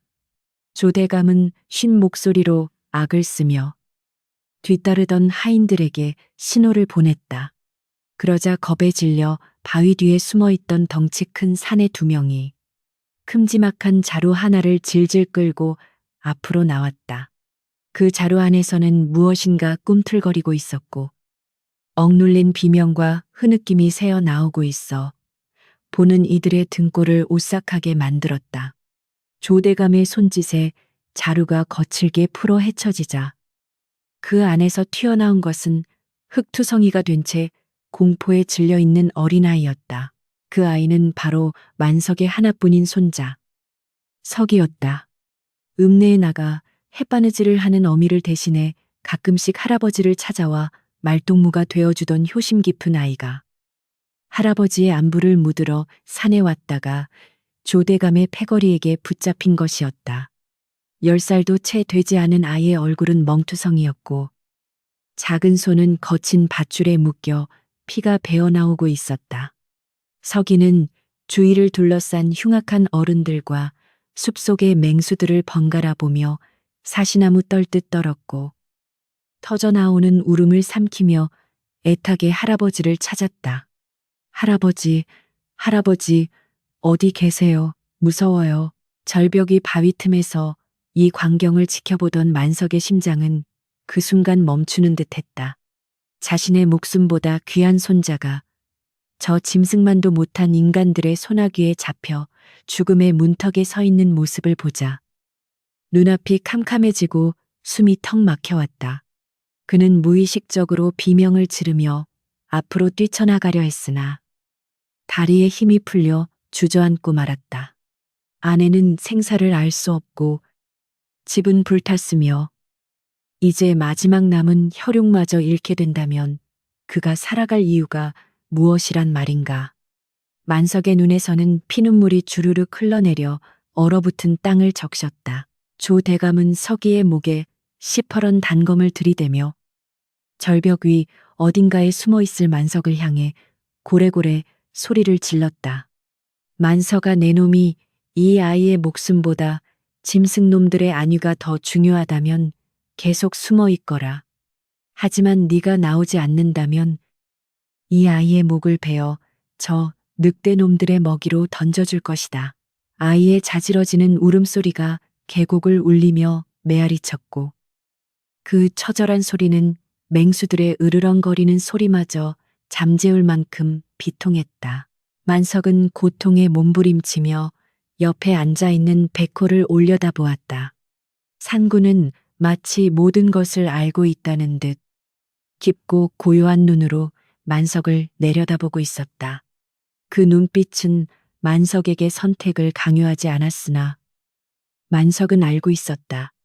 자신이 내려간다면 다시는 살아서 돌아올 수 없음을, 그리고 산군과의 약속을 어기고 인간들을 성역으로 안내해야 할지도 모름을. 그러나 핏줄이 당기는 천륜을 외면할 수 없는 것이 인간의 슬픈 운명이었다. 산군이시여, 죽을 죄를 지었습니다. 제 목숨은 버려도 좋으나 저 어린 것만은 살려야겠습니다. 부디 이 미련한 인간을 용서해 주십시오. 만석은 백호의 앞발에 이마를 대고 흐느끼며 마지막 절을 올렸다. 백호는 낮은 신음소리를 내며 거친 혀로 만석의 젖은 눈가를 핥아주었는데 그것은 가도 좋다는 허락이자 슬픈 작별의 인사와도 같았다. 만석은 찢어지는 가슴을 부여잡고 비틀거리며 절벽 끝으로 걸어 나갔다. 그만하시오. 내가 여기 있소. 아이에게 손대지 마시오. 만석의 절규가 계곡에 울려 퍼지자 조대감은 회심의 미소를 지으며 칼을 거두었다. 오냐. 드디어 쥐새끼가 굴 밖으로 나왔구나. 당장 내려와서 길을 안내해라. 허튼 수작을 부리면 이 녀석의 목은 없다.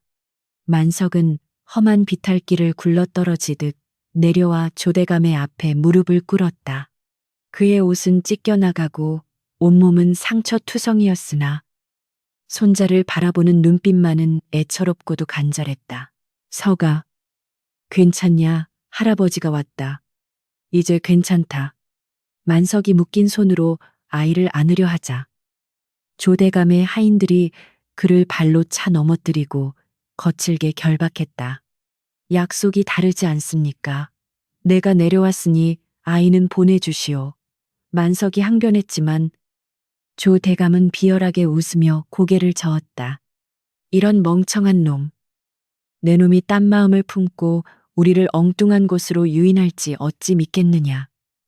이 녀석은 네가 우리를 안전하게 약초가 있는 곳까지 안내할 때까지 내가 데리고 있겠다. 만석이 이끄는 길은 험하고 가파른 바위산이었다. 그는 최대한 시간을 끌며 험지로 그들을 유도하려 했으나 눈치 빠른 사냥꾼들이 눈을 부라리며 그를 압박했다. 똑바로 가지 못해 네 손자놈 손가락이 하나씩 잘려나가는 꼴을 보고 싶으냐. 협박이 이어질 때마다 만석의 가슴은 숫덩이처럼 타들어갔다. 숲은 침묵하고 있었으나 그 침묵은 평화가 아니라 폭풍전의 고요와도 같았다. 기이하게도 만석이 앞장서자 그토록 사납게 지저대던 맹수들이 길을 열어주듯 슬그머니 자취를 감추었다. 조대감 일행은 이것을 짐승들이 겁을 먹고 도망친 것이라 착각하고 기세가 등등해졌으나 사실은 산군이 만석을 위해 잠시 살기를 거두어 들인 것임을 그들은 꿈에도 알지 못했다. 백호는 보이지 않는 곳에서 그림자처럼 그들의 뒤를 밟으며 때가 무르익기를 기다리고 있었다. 안개가 더욱 짙어지고 일행은 태백산의 가장 깊은 심장부인 검은 골짜기로 들어섰다. 이곳은 대낮에도 햇빛이 들지 않아 서늘한 기운이 감도는 곳으로 영물들이 태어나고 죽는 신비의 땅이었다. 바위마다 이끼가 두껍게 덮여 있고 기괴하게 뒤틀린 고목들이 마치 귀신처럼 팔을 벌리고 서 있었다. 조 대감은 으스스한 분위기에 몸을 떨면서도 곧 손에 감보물 생각에 탐욕스러운 눈을 번들거렸다. 할아버지, 저 다리가 너무 아파요. 서기가 울먹이며 주저앉자 하인이 채찍을 들어 아이를 내리치려 했다. 만석이 온몸을 던져 그 채찍을 대신 맞으며 비명을 질렀다. 때리지 마시오. 제발 아이는 건드리지 마시오. 내가 업고 가리다. 만석은 묶인 손으로 엉금엉금 기어가 서기를 등에 업었다. 늙고 병든 노인의 등에 얹힌 아이의 무게는 천근만근이었으나 핏줄을 지키겠다는 일념 하나로 그는 이 악물고 일어섰다. 그 처절한 모습에 몇몇 군졸들은 고개를 돌리며 양심의 가책을 느꼈으나 광기에 사로잡힌 조 대감과 사냥꾼들에게는 그저 조롱거리일 뿐이었다. 꼴 좋다. 진작 말을 들었으면 좋았을 것을. 그들의 비웃음 소리가 골짜기에 울려 퍼질 때마다 숲의 어둠은 더욱 짙어졌고 바람 소리는 날카로운 칼날처럼 변해갔다. 어느새 그들은 깎아지른 절벽 아래 거대한 동굴 입구에 도착했다. 동굴 입구에서는 상서로운 푸른 기운이 흘러나오고 있었고 콧속을 파고드는 진한 약초 냄새가 진동했다. 조대감은 환호성을 지르며 만석을 밀치고 앞으로 달려나갔다. 저기다 저기에 천년 묵은 산삼과 보물들이 있다. 만석은 바닥에 쓰러진 채 서기를 품에 안고 닥쳐올 재앙을 예감하며 눈을 감았다. 이제 끝났다. 인간의 탐욕이 닿지 말아야 할 곳에 닿고 말았구나. 만석의 탄식과 함께 동굴 안쪽에서 짐승의 것이라고는 믿기지 않는 거대한 굉음이 들려오기 시작했다. 그것은 지옥의 문이 열리는 소리이자 잠자던 신의 분노가 깨어나는 소리였다. 조대감의 얼굴에 서려있던 환희가 순식간에 공포로 뒤바뀌는 순간이었다. 검은 골짜기의 입구를 넘어서자마자 세상은 기이한 침묵 속으로 빠져들었으니 방금 전까지 귓가를 때리던 바람 소리조차 뚝 끊기고 오직 발밑에서 부서지는 눈소리만이 소름 끼치게 울려 퍼졌다. 짙게 깔린 안개는 마치 살아있는 생명체처럼 일행의 발목을 휘감아 돌았는데 그 차갑고 축축한 촉감은 겨울의 냉기와는 차원이 다른 저승의 한기를 품고 있어 뼛속까지 시리게 만들었다. 태양은 이미 산봉우리 너머로 자취를 감추었고 골짜기 안은 잿빛 어둠이 내려앉아 사물의 분간을 어렵게 만들었으나 조대감은 횃불을 더 밝히라 닥달하며 행군을 멈추지 않았다. 그러나 타오르는 불꽃조차 이곳의 무거운 공기에 눌려 위태롭게 흔들릴 뿐 어둠을 완전히 몰아내지는 못했다. 나으리, 이곳의 공기가 심상치 않습니다. 마치 누군가 우리 목덜미에 숨을 불어넣고 있는 것만 같습니다. 베테랑 사냥꾼이 겁에 질린 표정으로 주위를 두리번거라며 중얼거렸으나 조 대감은 들은 채도 하지 않았다. 그의 눈앞에는 오직 전설 속의 불로초와 산삼밭이 어른거리고 있었기에 부하들의 공포심 따위는 안중에도 없었던 것이다. 하지만 예민한 감각을 가진 짐승들은 이미 다가올 재앙을 감지하고 있었으니 짐을 실은 말들이 갑자기 제자리에 멈춰서서 거품을 물고 뒷걸음질 치기 시작했다. 채찍으로 엉덩이를 후려쳐도 말들은 겁에 질린 눈으로 허공을 응시할 뿐 단 한 발짝도 움직이려 하지 않았다. 이 쓸모없는 짐승놈들이 당장 끌고 가지 못하겠느냐. 조 대감의 고함 소리가 골짜기를 울렸지만 말들은 요지부동이었고 급기야 한 마리가 미쳐 날뛰며 짐을 벗어던지고 어둠 속으로 달아나 버렸다. 히잉 말의 비명소리가 안개 속으로 사라지자 남은 사람들의 얼굴은 사색이 되었다. 그것은 단순한 동물의 발작이 아니라 보이지 않는 어떤 거대한 힘에 의해 압도당한 공포의 표현임이 분명했기 때문이었다. 결국 그들은 말들을 버려두고 무거운 장비를 직접 짊어진 채 도보로 이동할 수밖에 없었다. 만석은 등 뒤에 엎인 손자석이의 체온을 느끼며 식은땀이 흐르는 손으로 지팡이를 꽉 쥐었다. 그는 피부에 와닿는 공기의 흐름이 바뀌었음을 본능적으로 감지했는데 그것은 숲의 주인인 산군 산준이 가까이 다가와 그들을 주시하고 있다는 명백한 신호였다. 서가, 무서워하지 말고 눈을 꼭 감고 있거라. 하라비 등에서 절대 떨어지면 안 된다. 만석의 속삭임에 서기는 고개를 끄덕이며 할아버지의 목을 더 세게 끌어안았다. 만석은 마음속으로 산신령에게 끊임없이 용서를 빌며 부디 죄 없는 아이만은 살려달라고 애원했다. 일행이 계곡 깊숙이 들어갈수록 안개는 더욱 짙어져 이제는 바로 옆 사람의 얼굴조차 알아보기 힘들 지경이 되었다. 그런데 그 안개 속에서 기묘한 냄새가 풍겨오기 시작했으니 그것은 썩은 낙엽 냄새와 향긋한 약초 냄새, 그리고 코를 찌르는 비릿한 짐승의 누린내가 뒤섞인 묘한 향기였다. 이게 무슨 냄새지?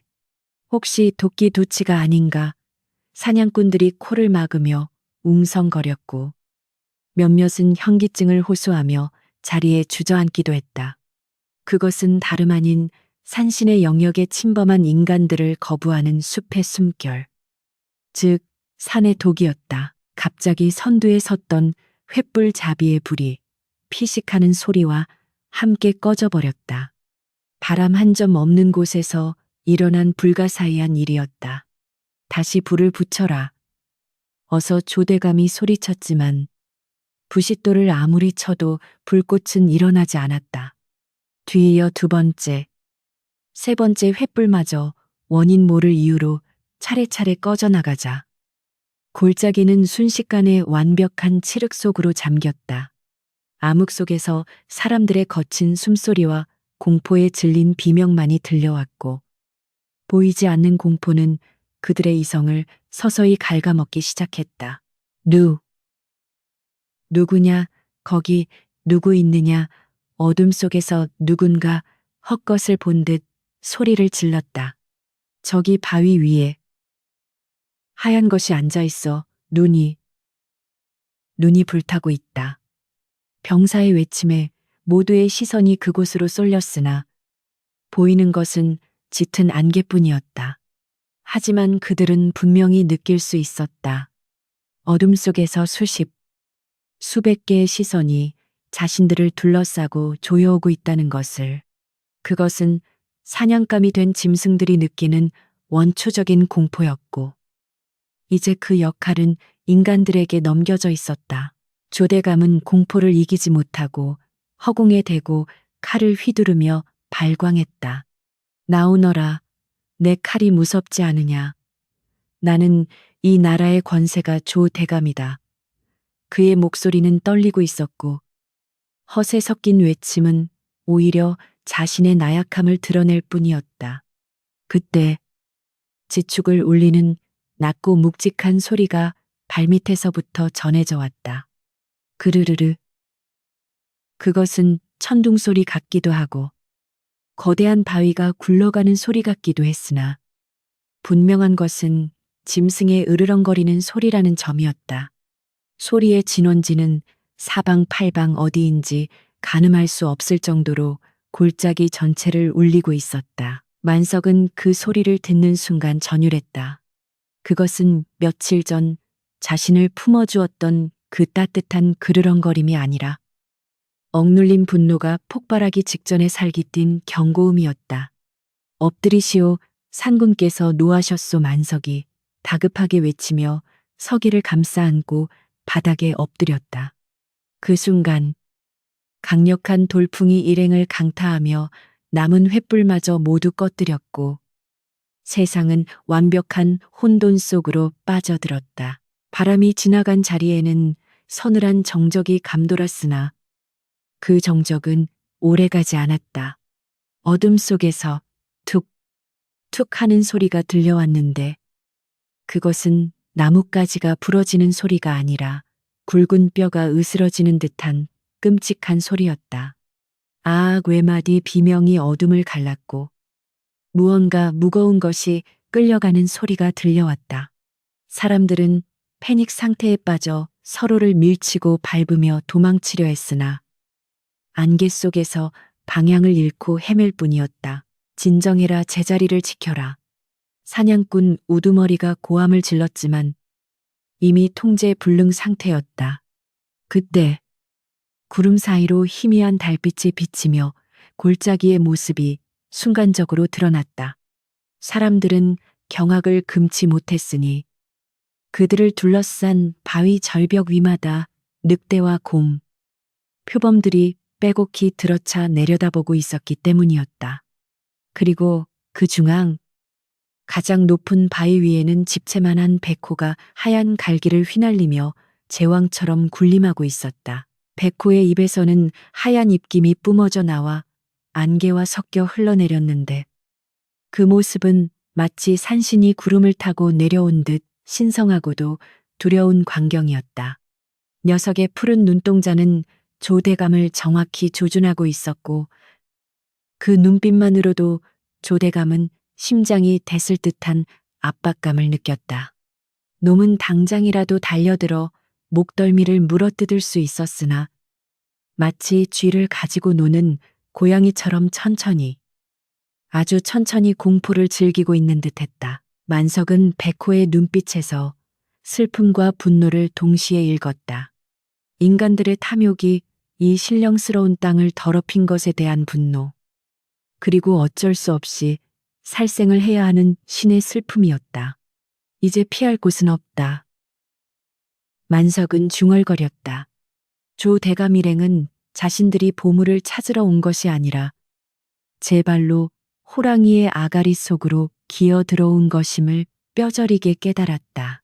백호가 앞발을 들어 바위를 쿵 하고 내리찍자 그것을 신호탄으로 주변의 맹수들이 일제히 울부짖기 시작했다.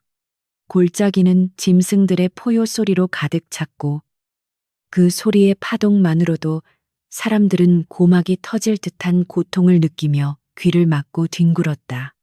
이것은 단순한 소리가 아니었다. 죄 지은 자들의 영혼을 심판하는 산신의 호통이자 지옥문의 개방을 알리는 팡파르였다. 조대감은 공포에 질려 바지에 오줌을 지리며 뒷걸음질 치다가 돌부리에 걸려 넘어졌다. 그는 엉금엉금 기어 만석의 뒤로 숨으려 했다. 만석아, 나 좀 살려다오. 네가 시키는 대로 다아마 내 재산을 다 줄 테니 제발 저 짐승 놈들 좀 물러가게 해. 다오 비굴하기 짝이 없는 권력자의 최후가 눈앞에 있었다. 그러나 만석은 차가운 눈으로 그를 내려다볼 뿐 아무런 대꾸도 하지 않았다. 이제 안개는 걷히고 서늘한 달빛 아래 백호의 거대한 그림자가 일행을 완전히 덮어버렸다. 놈의 근육이 수축하며 도약을 준비하는 것이 보였다. 공기는 팽팽하게 당겨진 활시위처럼 긴장감으로 터질 듯했고 인간들의 거친 숨소리는 짐승들의 낮은 으르렁거림에 묻혀 들리지 않게 되었다. 산신의 숨결이 닿은 곳마다 죽음의 그림자가 짙게 드리워졌고 자비 없는 심판의 시간이 마침내 도래하였다. 마침내 바위 위에 군림하던 산군이 대지를 박차고 허공으로 몸을 날리자 칠흑 같은 어둠 속에서 거대한 하얀 섬광이 번쩍이는 듯한 착각을 불러일으켰다. 집채만 한 덩치가 지면을 강타하는 순간 굉음과 함께 흙먼지가 폭풍처럼 일어났고 그 충격파에 휘말린 사냥꾼들은 낙엽처럼 힘없이 사방으로 튕겨나갔다. 그것은 짐승의 습격이라기보다는 산 자체가 무너져 내리는 재앙에 가까웠으니 인간이 만든 조잡한 칼과 창 따위는 이 압도적인 자연의 힘 앞에서 아무런 소용이 없었다.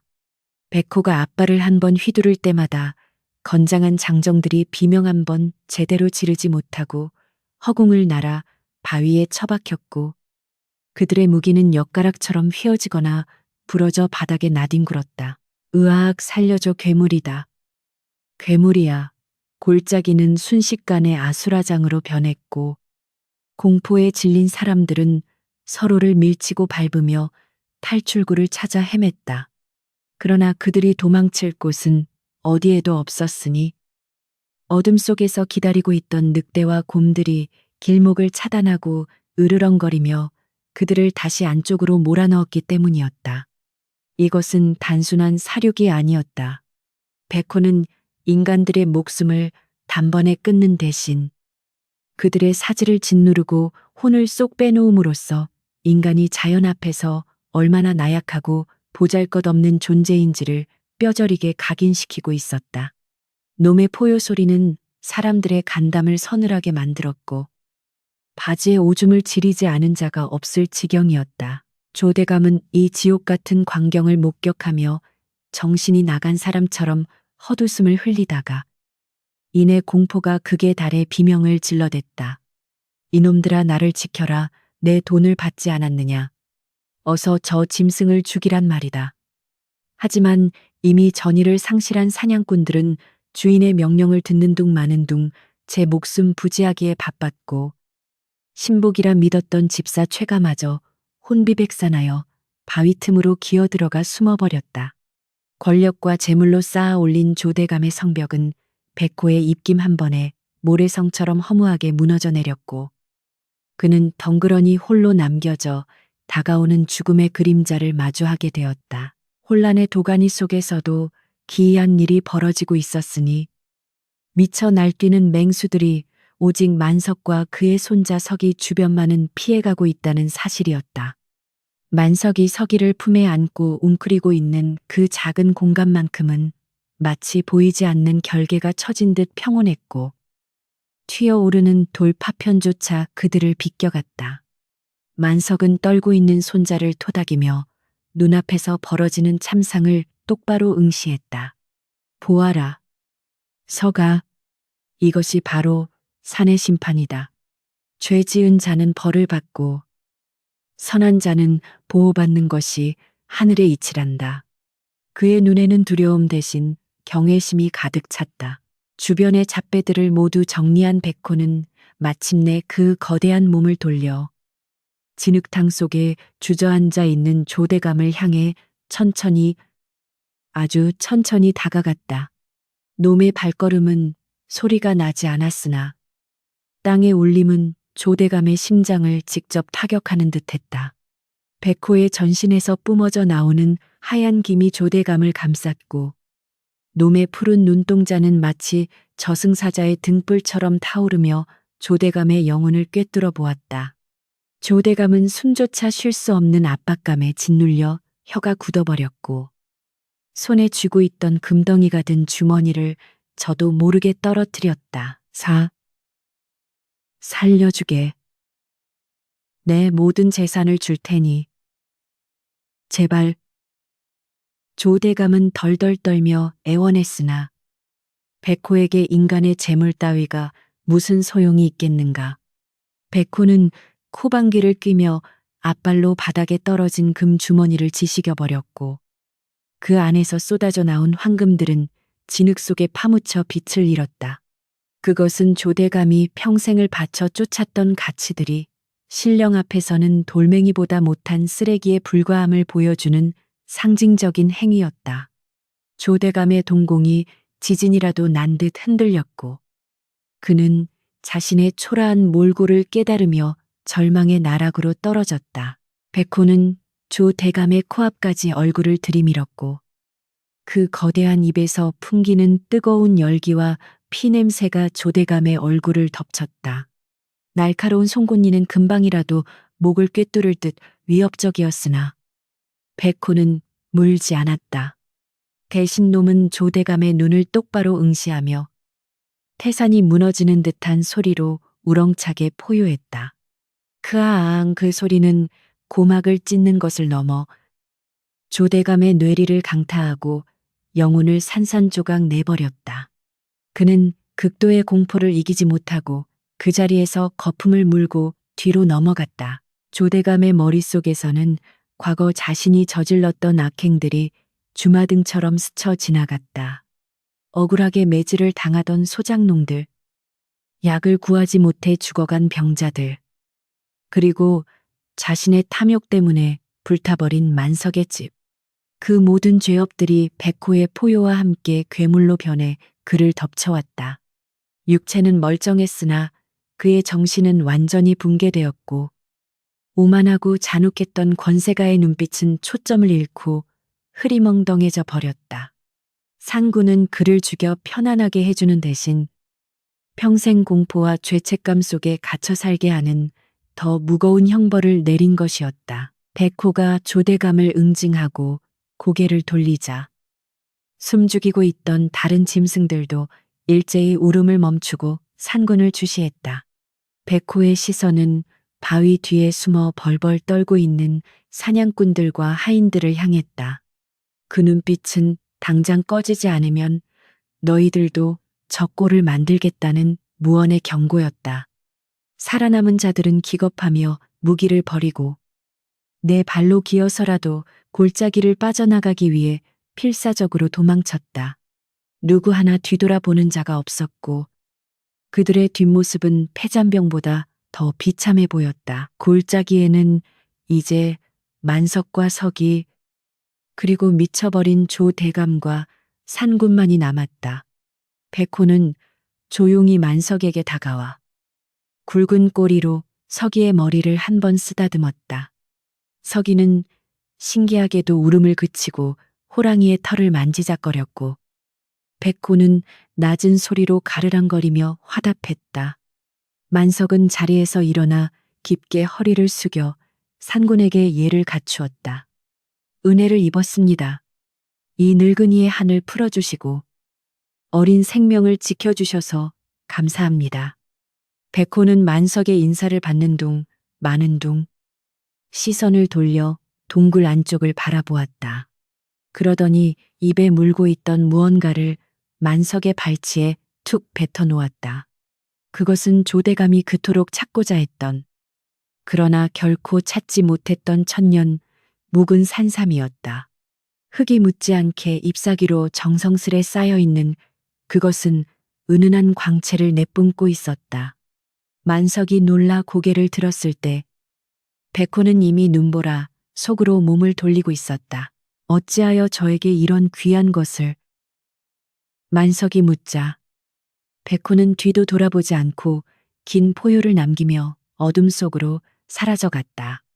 그 소리는 이것은 너의 선행에 대한 보답이자 앞으로 네가 살려야 할 수많은 생명을 위한 선물이다라는 뜻으로 들렸다.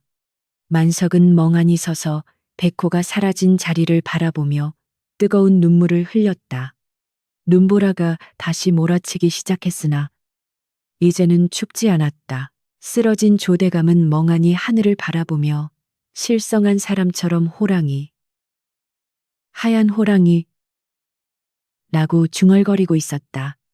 그의 화려했던 비단옷은 진흙과 오물로 뒤범벅이 되었고 그의 권위는 산산조각 났다. 만석은 그를 불쌍히 여기는 눈으로 바라보았으나 도와주지는 않았다. 그것은 산신이 내린 벌이었고 그가 스스로 짊어지고 가야 할 업보였기 때문이었다. 만석은 서기를 업고 산삼을 품에 안은 채 조용히 산을 내려가기 시작했다. 구름이 걷히고 달빛이 쏟아져 내리자 하얗게 덮인 태백산은 다시금 고요를 되찾았다. 핏자국과 흉터는 새로 내린 눈이 덮어주었고 숲은 언제 그랬냐는 듯 평화로운 모습으로 돌아갔다. 하지만 그날 밤 검은 골짜기에서 울려 퍼졌던 백호의 포효는 살아남은 자들의 악몽 속에 영원히 각인되어 다시는 인간들이 함부로 산을 넘보지 못하게 하는 금기가 되었다. 산 아래로 내려오는 만석의 발걸음은 지쳤으나 당당했다. 그의 등 뒤로는 태백산맥의 웅장한 능선이 병풍처럼 펼쳐져 그를 호위하고 있었다. 인간의 세상으로 돌아가는 길이었지만 그는 이제 예전의 힘없는 약초꾼이 아니었다. 그는 산군의 친구이자 자연의 대리인으로서 새로운 삶을 살게 될 것이었다. 태백산맥을 휘감았던 혹독한 겨울바람이 물러가고 얼어붙었던 계곡물 소리가 경쾌한 노랫소리로 바뀌어 흐르기 시작하자 산천초목에는 어김없이 봄 기운이 찾아들었다. 만석이 피눈물을 흘리며 기어올랐던 그 험한 눈길 위로 이름 모를 들꽃들이 앞다투어 피어났고 죽음의 공포가 서려있던 검은 골짜기에도 따스한 햇살이 스며들어 생명력을 불어넣고 있었다. 자연은 인간들이 저지른 참혹한 사륙의 흔적을 묵묵히 지워내며 스스로를 치유하고 있었으니 그것은 마치 아무 일도 없었다는 듯 평화롭고도 무심한 풍경이었다. 그러나 마을 사람들의 마음속에는 지난 겨울의 그 사건이 영원히 지워지지 않을 전설로 깊이 뿌리 박혀 있었다. 고을을 호령하던 천석군 조 대감의 기와집은 이제 흉가처럼 변해버렸는데 담장은 무너지고 마당에는 잡초가 무성하여 지나가는 들개들의 배설물만이 뒹굴고 있었다. 그토록 위세 등등하던 하인들과 간신배들은 주인이 미치광이가 되자마자 집안의 귀중품을 모두 훔쳐 달아나 버렸고 조대감의 권력은 봄눈 녹듯 허망하게 사라져 버렸다. 이제 조대감은 떼낀 갱겹 옷 하나를 걸치고 장터를 배회하며 지나는 사람들에게 호랑이가 온다. 하얀 호랑이가 나를 잡으러 온다. 라고 중얼거리는 미치광이 거지가 되어 있었다. 아이들은 그에게 돌을 던지며 놀려댔고 어른들은 혀를 차며 인과응보의 무서움을 다시금 깨달을 뿐이었다. 반면 산 중턱 만석의 집터에는 마을 사람들의 도움으로 지어진 아담하고 튼튼한 오두막이 새로 들어섰다. 비록 화려한 기와집은 아니었으나 흙벽에서는 구수한 냄새가 나고 굴뚝에서는 아침 저녁으로 하얀 연기가 피어오르는 사람 냄새나는 따뜻한 보금자리였다. 만석은 백호가 내려준 천년 묵은 산삼을 시장에 내다 팔아 거금을 챙기는 대신 가장 먼저 병석에 누워 죽어가던 아내를 위해 정성껏 다려 먹였다. 신령스러운 약효는 실로 놀라워 오늘 내일 하던 아내가 며칠 만에 자리를 털고 일어나 바티를 거들 정도로 기력을 회복하였으니 이는 죽은 나무에 꽃이 피는 기적과도 같았다. 만석은 남은 산삼 뿌리들을 잘게 썰어 마을에 병들고 가난한 이웃들에게 아낌없이 나누어 주었다. 조대감의 횡포에 시달리다 병을 얻은 소장농들, 약값이 없어 신음하던 노인들이 만석의 도움으로 생명을 건지게 되었고 만석의 오두막 앞에는 감사의 뜻을 전하려는 사람들의 발길이 끊이지 않았다. 사람들은 돈을 싸들고 찾아왔으나 만석은 손사래를 치며 단 한 푼도 받지 않았다. 이것은 내 것이 아니라 산군께서 주신 것이니 내가 돈을 받고 판다면 어찌 산을 볼 면목이 있겠는가. 그의 청렴함은 산 아래 멀리까지 퍼져나가 사람들은 그를 살아있는 부처라 칭송하였다. 어느 맑은 봄날 만석은 손자 서기의 손을 잡고 다시 산을 올랐다. 며칠 전 끔찍한 일을 겪었던 서기는 처음에는 두려워하는 기색을 보였으나 할아버지의 따뜻한 손길과 평화로운 숲의 풍경에 점차 안정을 되찾았다. 그들이 도착한 곳은 백호와 처음 마주쳤던 그 절벽 위였는데 만석은 그곳 바위 위에 맑은 정화수 한 그릇과 시루떡을 올려놓고 깊은 절을 올렸다. 바람이 불어와 만석의 흰 머리카락을 흩날렸고 숲속 어디선가 뻐꾹하는 산새 소리가 들려와 그들의 방문을 반겨주는 듯했다. 서가, 잘 기억해 두거라.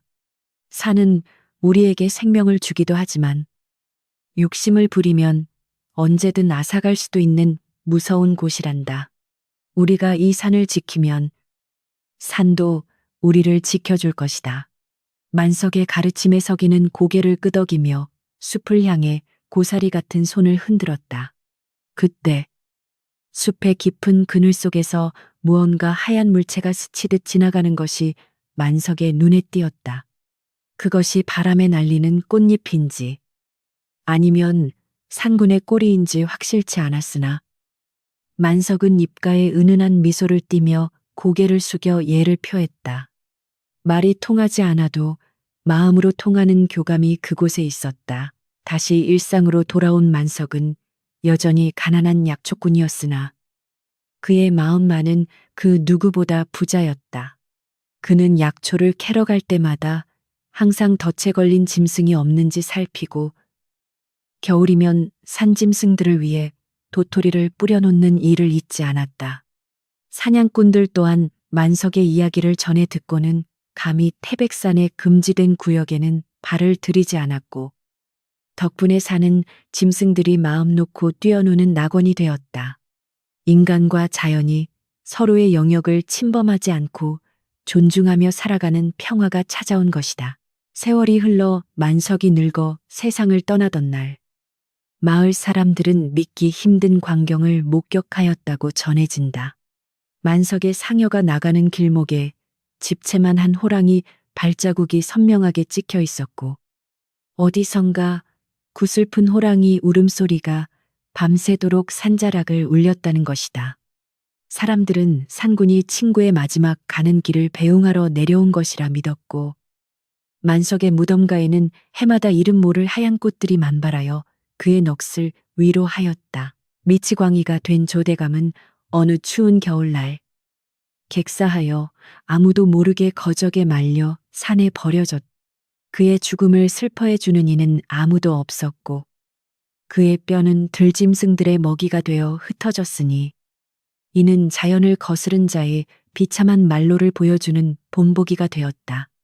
그의 이름은 탐욕의 대명사로 남아 사람들의 입방아에 오르내렸으나, 만석의 이름은 선행의 상징으로 남아 아이들의 잠자리 동화로 전해지게 되었다. 지금도 태백산 깊은 골짜기 어딘가에는 인간의 발길이 닿지 않는 곳에 전설 속의 백호가 살고 있다고 한다. 녀석은 바위 위에 앉아 세상을 내려다보며 인간들이 또다시 어리석은 욕심을 부리지 않는지 지켜보고 있을 것이다. 그리고 혹여 누군가 순수한 마음으로 산을 찾는다면 바람결에 실려오는 상군의 따뜻한 숨결을 느낄 수 있을지도 모른다. 봄 햇살 아래 빛나는 태백산의 능선은 그 옛날 만석이 보았던 그 모습 그대로 웅장하고도 신비로운 침묵을 지키며 영원히 그 자리에 서 있었다. 겨울이 가고 봄이 오듯 탐욕은 파멸하여 흙으로 돌아갔고 선행은 꽃이 되어 피어났습니다. 산군이 지킨 것은 단순한 약초꾼이 아니라 자연을 경외할 줄 아는 인간의 따뜻한 마음이 아니었을까요? 오늘의 이야기가 여러분의 가슴에 작은 울림을 주었기를 바랍니다. 더 많은 야담과 전설을 듣고 싶으시다면 구독과 좋아요, 그리고 소중한 댓글을 남겨주세요. 다음 시간 또 다른 이야기로 찾아오겠습니다. 평안한 밤 되십시오.